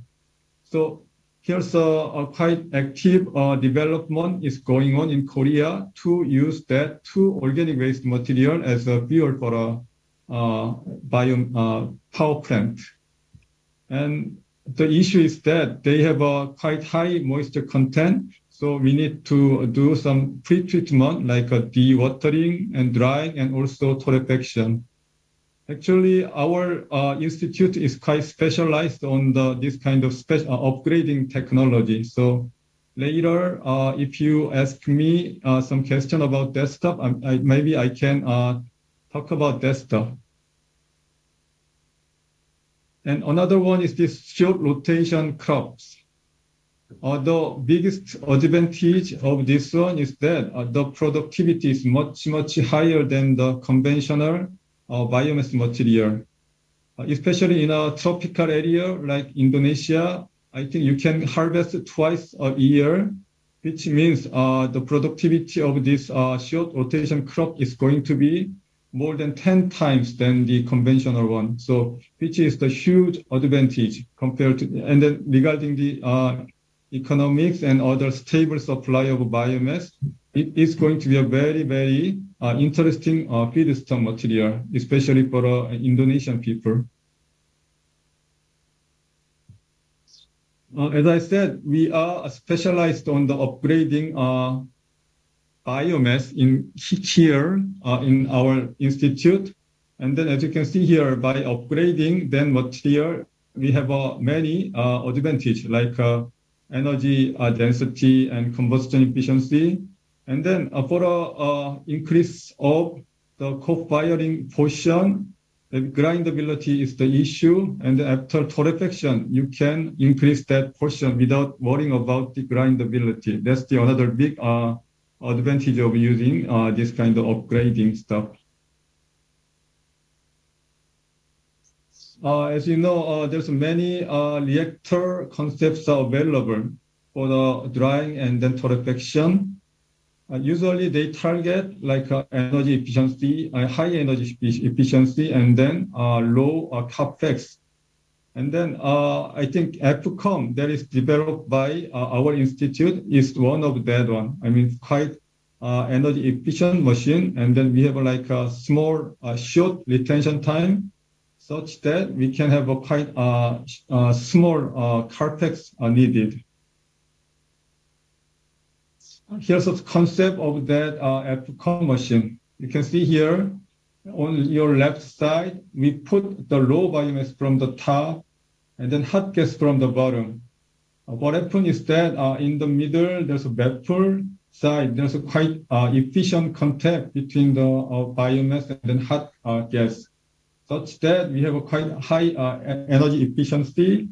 And at that time, short retention time gives the quite simple and then low capex resulted. Yeah, there is the feedstock and its upgrading. Actually, The last one is the biomass in Indonesia. It is my suggestion for the Indonesian situation.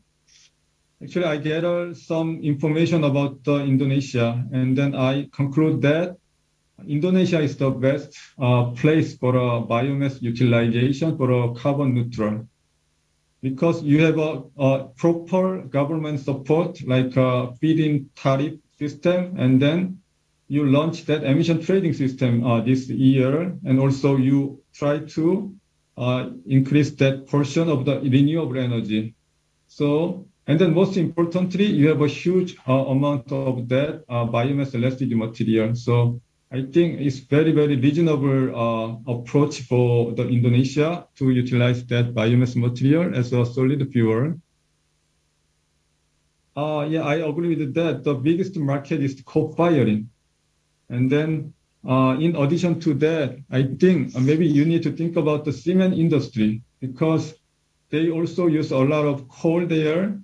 I think according to that, the production amount of cement, I guess maybe more than 10 million tons of coal per year. Right now, probably you can replace that use with solid biomass material, because usually if you use that biomass material for co-firing, you need to worry about the slagging and fouling and then chlorine issue, I mean the corrosion issue, but there's no worry in this industry.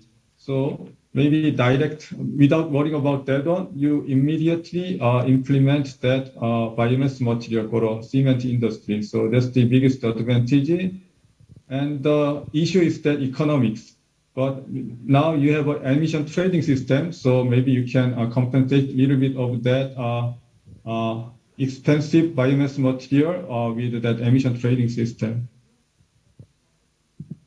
And the final application of the biomass in Indonesia is this distributed power system. I heard that you have more than 70,000 villages in Indonesia, and then about 20-25% of them are without stable supply of electricity. I think one of the issue of using the biomass there is that unstable supply of that stuff.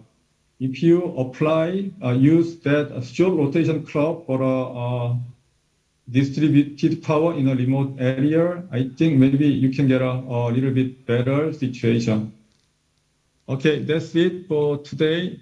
Thank you. If you have a question outside of this webinar, maybe you can contact me, use that email. Thank you. Terima kasih. Okay. Thank you, Mr. Jihoyu. You just gave us an impressive and comprehensive presentation on how South Korea developing and implementing coal biomass co-firing technology, and you also gave us Indonesia the recommendation how to develop biomass in terms of co-firing in power plant. Thank you again for your presentation.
Biomass co-firing has great potential from oil palm trees, but there are still many obstacles, including availability, high investment related to the availability of a lot of machining technology from China.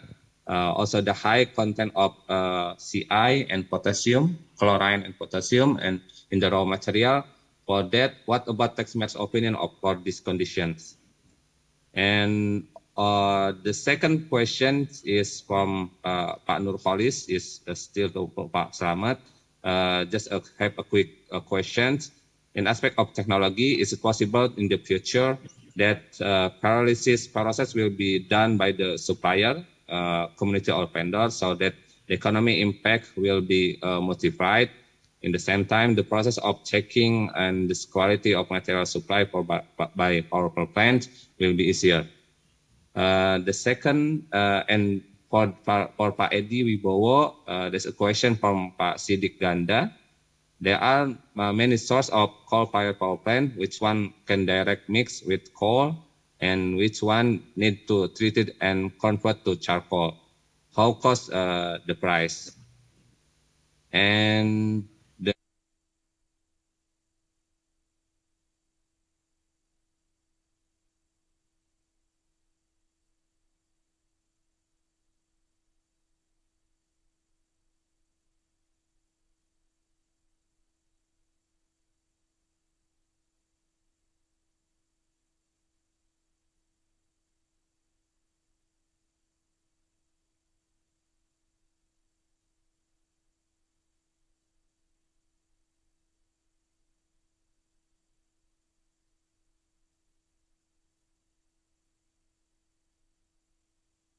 Mr. Moderator, and thank you for Mr. Yuliadi from PT BES for the best question.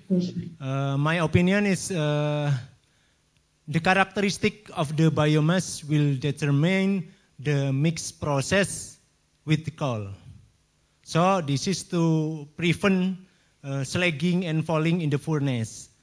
The cyclone burner made by Techmira has the advantage of anti-slagging and falling due to its cyclone safe combustion properties. And for high content of chloride and potassium, it is necessary to treat the biomass in the form of a process like process de-icing or demineralization. That is my opinion and my answer for Mr. Yuliadi. And next question from Mr. Nuholis from ITM. The question is, and my answer is, pyrolysis technology can be made domestically. Techmira can help you or everyone who wants to this technology. Techmira can help to design and manufacture equipment for this pyrolysis technology. Especially Techmira already have patent for cyclone burner which can be used for this technology. That is my answer for two questions.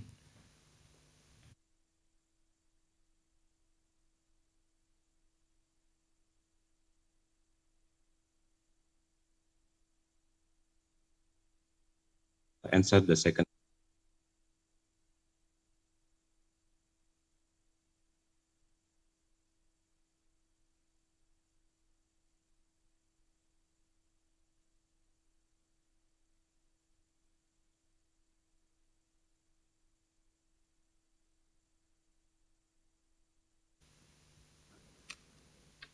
Okay, Pak I'm sorry, the Wi-Fi my Wi-Fi network was interrupted. Can you?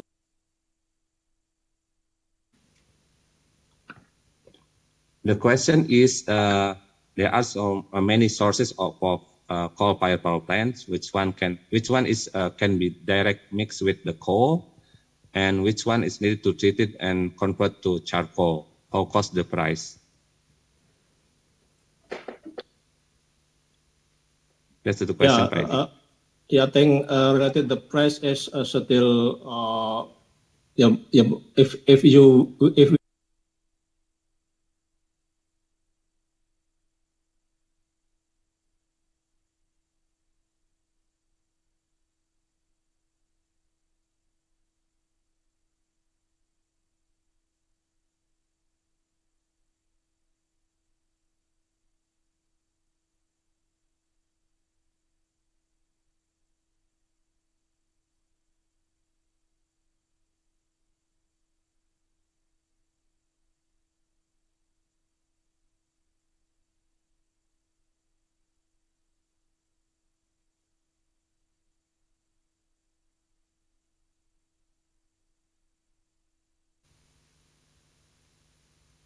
answer, I think.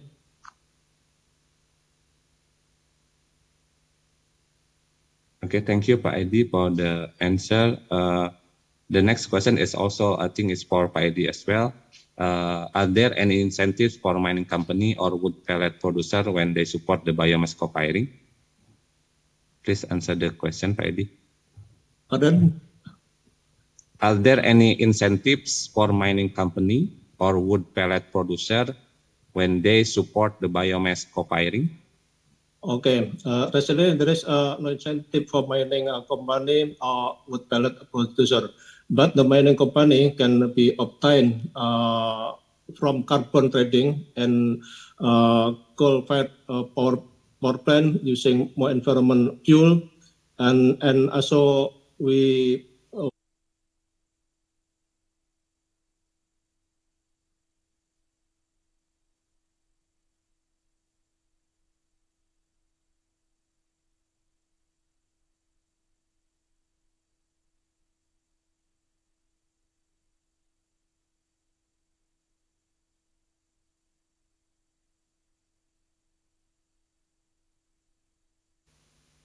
Okay, thank you, Pak Edi. There is an incentive for the producer, pellet producer, and for the mining company, the carbon trade is the option to take the advantage of biomass co-firing. And the next one is for Pak Wiluyo. I think you already has answered the question, but I would like to give it again to you. From Pak Sidik Ganda, is it PLN direct mix or are there special physical characteristic for direct mix? How to maintain long-term supply? That's the question. And also from Ibu Linda, PT Kideko Jaya Agung, to Pak Wiluyo. Pak Wiluyo, how can group of farmer be able to join to supply this co-firing? Where to contact to? That's the question, Pak Wiluyo. Could you answer the question directly? Okay. Thank you, Kang Cecep.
Pak Cecep.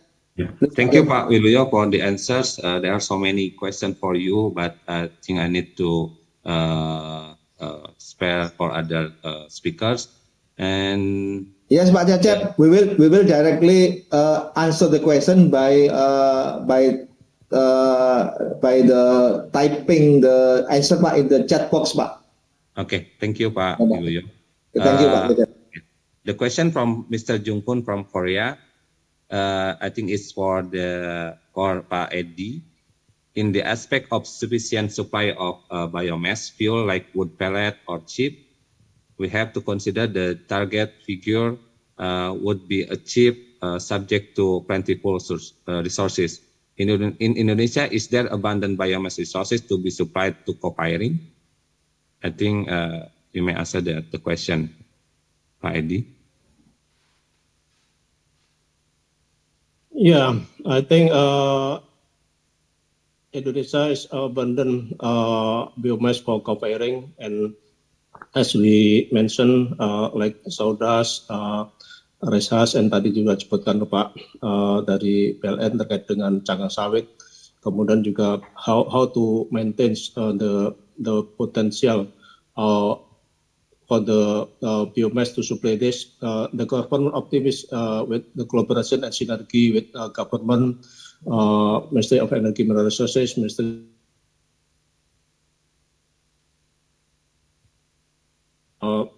and all of the company, we hope also the mining company will also support the providing area of the reclamation, and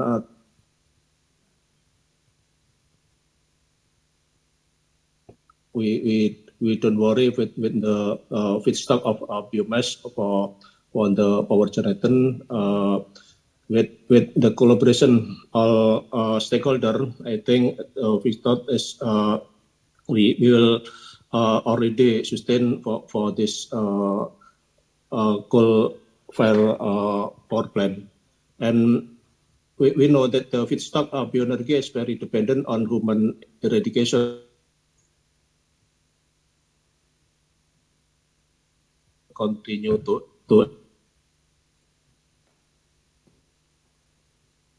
use the sawdust and also the biomass, such as as we mentioned, kita sudah punya standar untuk pellet biomass atau untuk pembangkit listrik dan juga bahan bakar jumputan.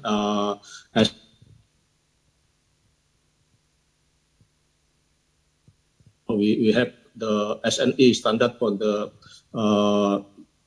wood chip for this for the power generation, and also we have the wood chip and also cangkang sawit untuk pembangkit listrik. Jadi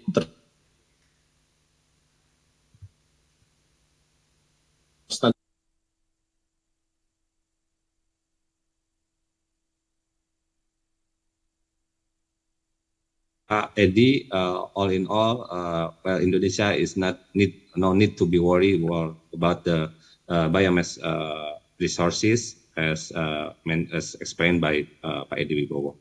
The next question is for Mr. Hanatani and Pak Slamet from Ibrahim Ilman. It's biomass technology concept that IHI and Techmira develop is economically feasible? Or how about the increase of biomass price after the process? That's the question. Mr. Hanatani and Mr. Pak Slamet, could you answer the question? Yes, thank you for the question.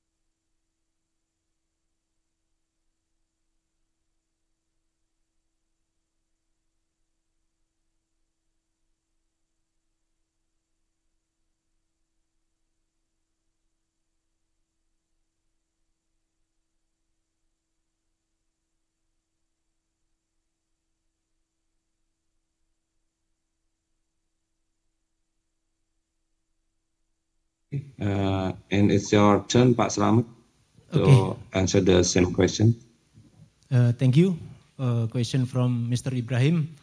The economic of our technology, pyrolysis process, integrated pyrolysis process, drying and co-firing is for the economically technology need further study from economically. But in general, the economics of this technology is interesting because the charcoal product will have a higher price than the feed biomass because it has a higher calorific value and greenability is better. And if the selling price of charcoal is still in accordance with the price set by PLN, then this technology is commercially feasible. Another interesting about this technology is that the high energy required for pyrolysis is supplied by the charcoal product itself, plus coke oven gas as a byproduct of the pyrolysis process. That's my opinion and my answer, Mr. Moderator. Okay, thank you, Pak Slamet and Pak Mr. Anatani. The next question is from, let me see, I think from Pak Ibrahim as well, or Mr. Jihoyu. The question is, has the technology of FCOM reactor already implemented in power plants and other industry? What is the range of feedstock capacity that can be used in this reactor? And is there any limitation of biomass type that can be used in this reactor? Mr. Jihoyu, please answer the question.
The next question is also for you, Mr. Jihoyu. Okay. May we know why Korea chose biomass more than hydrogen? And the next one is, would you tell us a bad experience in implementing co-firing by using biomass in Korea? Okay. And what I is see. the maximum broken impact to the boiler? Actually,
Okay. We have still have plenty of time for discussion, and the last one is for Mr. Hanatani and Mr. Jiho. How is the regulation for electricity pricing from biomass in Japan and Korea during the early stage of shifts from coal to biomass? Could you please answer the question, Mr. Hanatani and Mr. Jiho?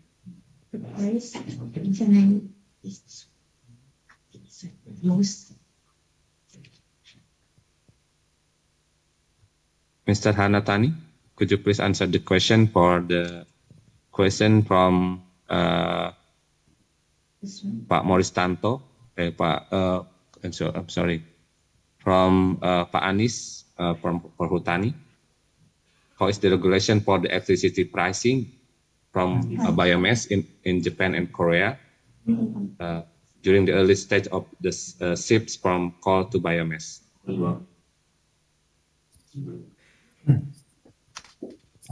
Exact price is very difficult to say.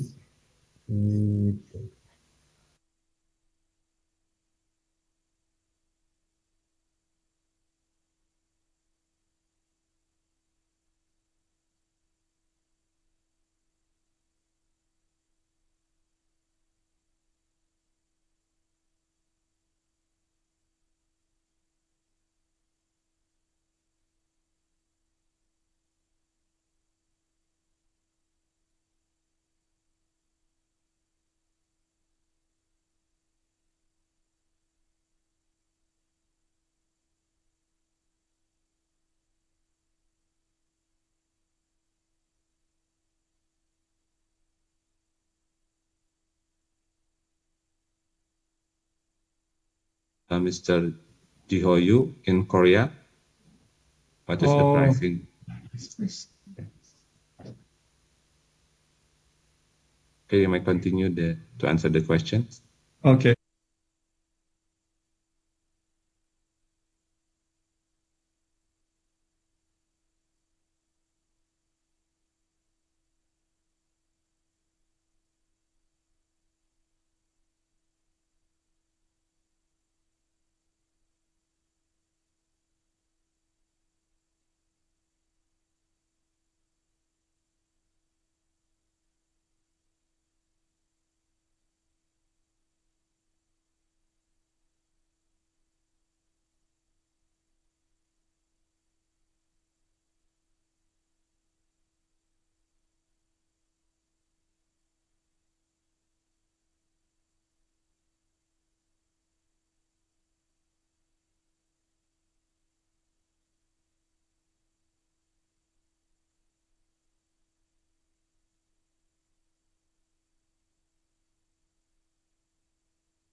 For Pak Wiluyo from Pak Murastanto, the question is: previous director of mega projects first time request DMO for guarantee the supply of biomass domestically. Is PLN still request this policy to make the supply of biomass sustained, when the other parties refuse that policy? Pak Wiluyo, could you answer the question from Pak Murastanto?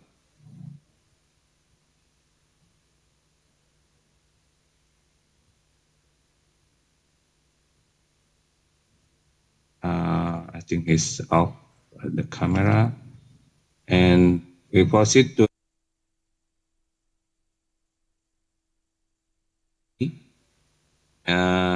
in your opinion, what is the most proper technology to implement in Indonesia? Whether 100% of biomass for a new power plant or co-firing with a certain level of biomass. Based on your experience, which one is the most cheaper and easy operated, less troubles during the operations? Mr. Hanatani, could you please the answer from Ibu Dahlia? Yes, so in my opinion,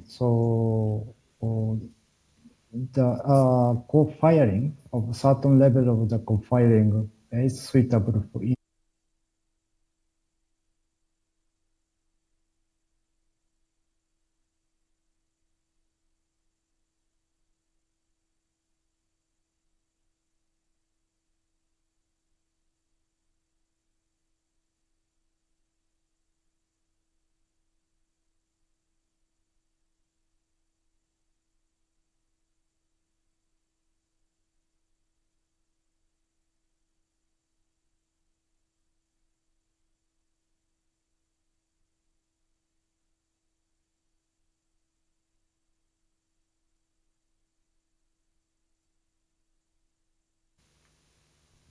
Okay, thank you for that. Mr. Can I talk for that three success factor? Which one? You mean the same question? I mean, three success factor that you asked me before? Yes. ago. I think in nature, the price of biomass in Korea is much more expensive than the coal, so cannot compare.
Okay, thank you.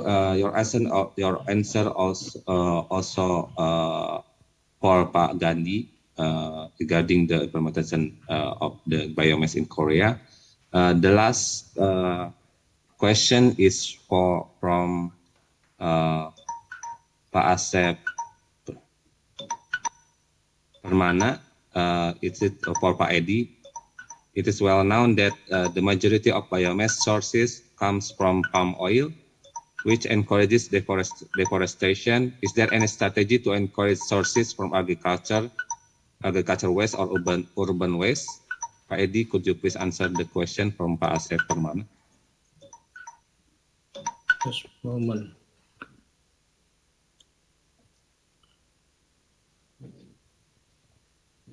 Halo Pak Edi. Iya Pak, sorry.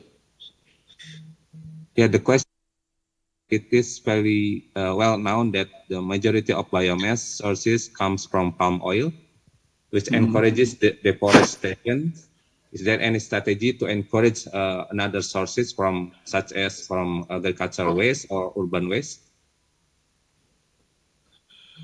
Yeah, I think the strategy for this, we collaborated, synergy.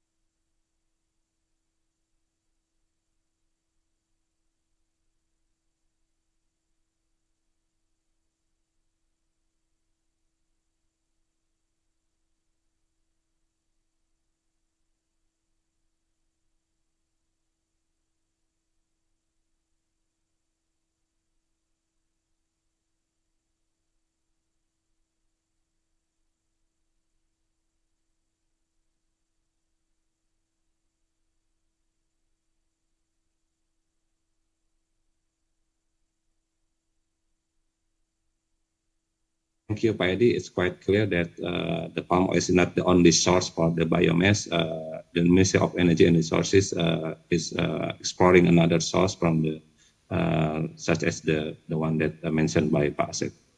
Well, it's we have reached the time limit of discussion session for 30 minutes. I'm sorry for any other question that has not been answered by the speakers, but if you're willing to discuss more about the topic, you may contact the speakers.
Thank you so much for all of the great speakers for the food for thoughts, and thank you, Mr. Chacha, for leading such a lively discussion.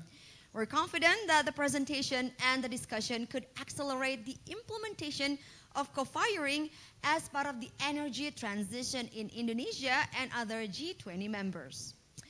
As we're approaching to the end of our event, we're going to hear two closing remarks. The first one is from Mrs. Lana Saria, Director of Coal Business Development, Ministry of Energy and Mineral Resources, Republic of Indonesia.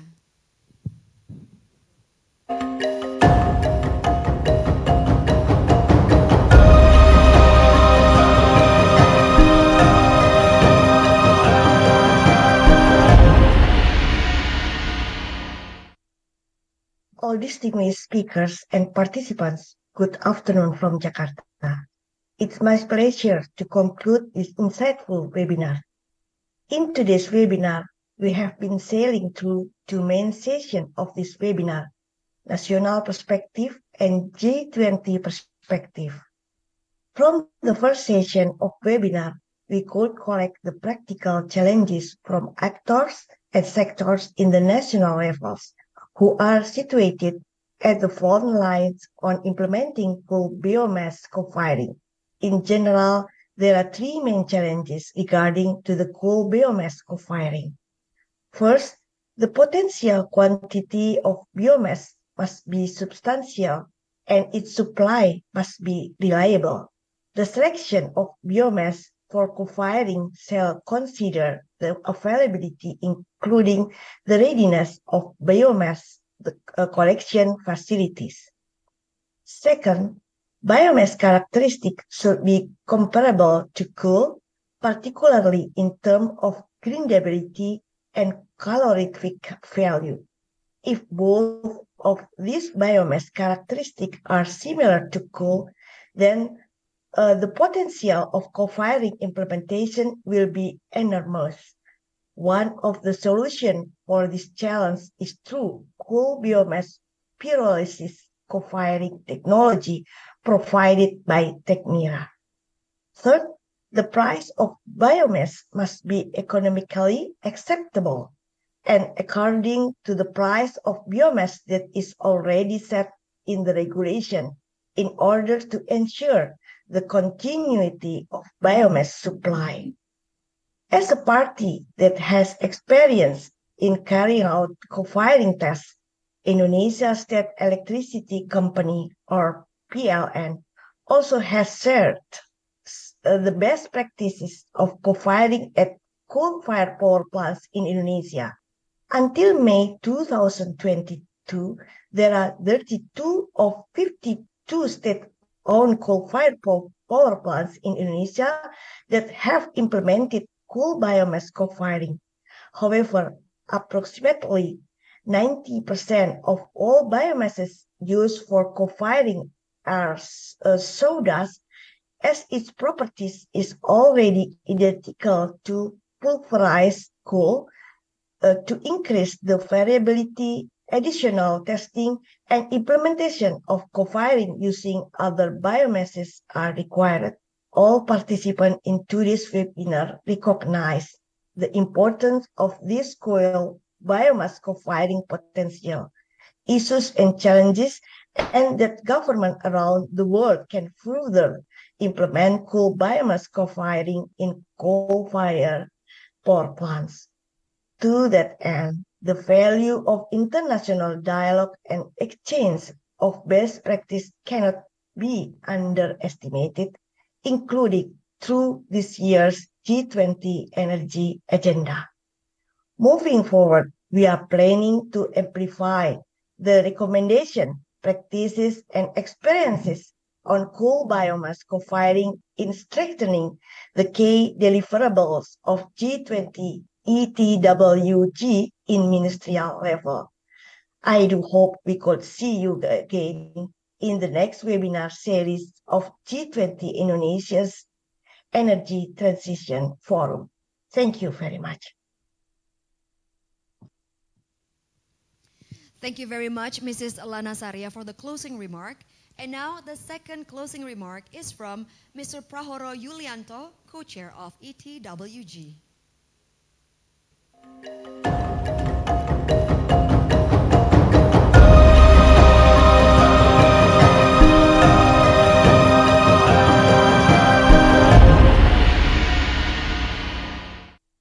all distinguished speakers and participants, good afternoon from Jakarta. It is my pleasure to conclude this insightful webinar. In today's webinar, we have discussed two main sessions of this webinar, both from a national and G20 perspective. In this first session, we also gained common understanding from the Directorate of Bioenergy in the Directorate General of New and Renewable Energy and Energy Conservation as the party that regulates co-firing. Besides policies and regulations, national standard has also been developed to ensure the quality of the biomass supplied to the power plant does not affect the existing equipment. From the second session on G20 perspective in coal biomass co-firing, we collected several findings on co-firing equipment technologies, supplier which has been implemented in coal-fired power plants. Webinar participants are introduced to several technological advances which will further enhance participants' knowledge and increase investment opportunity in co-firing technology, thus accelerating energy transitions toward renewable energy. All participants in today's webinar have recognized the importance of coal biomass co-firing potentials, issues, and challenges, and that governments around the world can further implement coal biomass co-firing in coal-fired power plants. To that end, the value of international dialogue and exchange of best practices cannot be underestimated, including through this year's G20 Energy Agenda.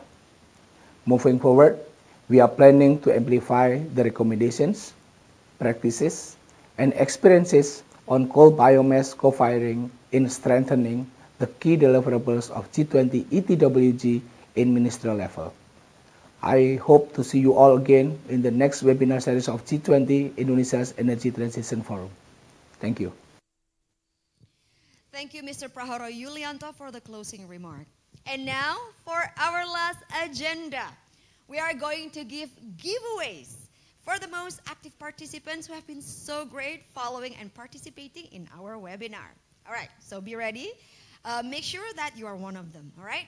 The first winner is Bapak Yuliadi from PT BST, and then Bapak Nurholis from ITM, and then Ibu Nastaina from IMP, Bapak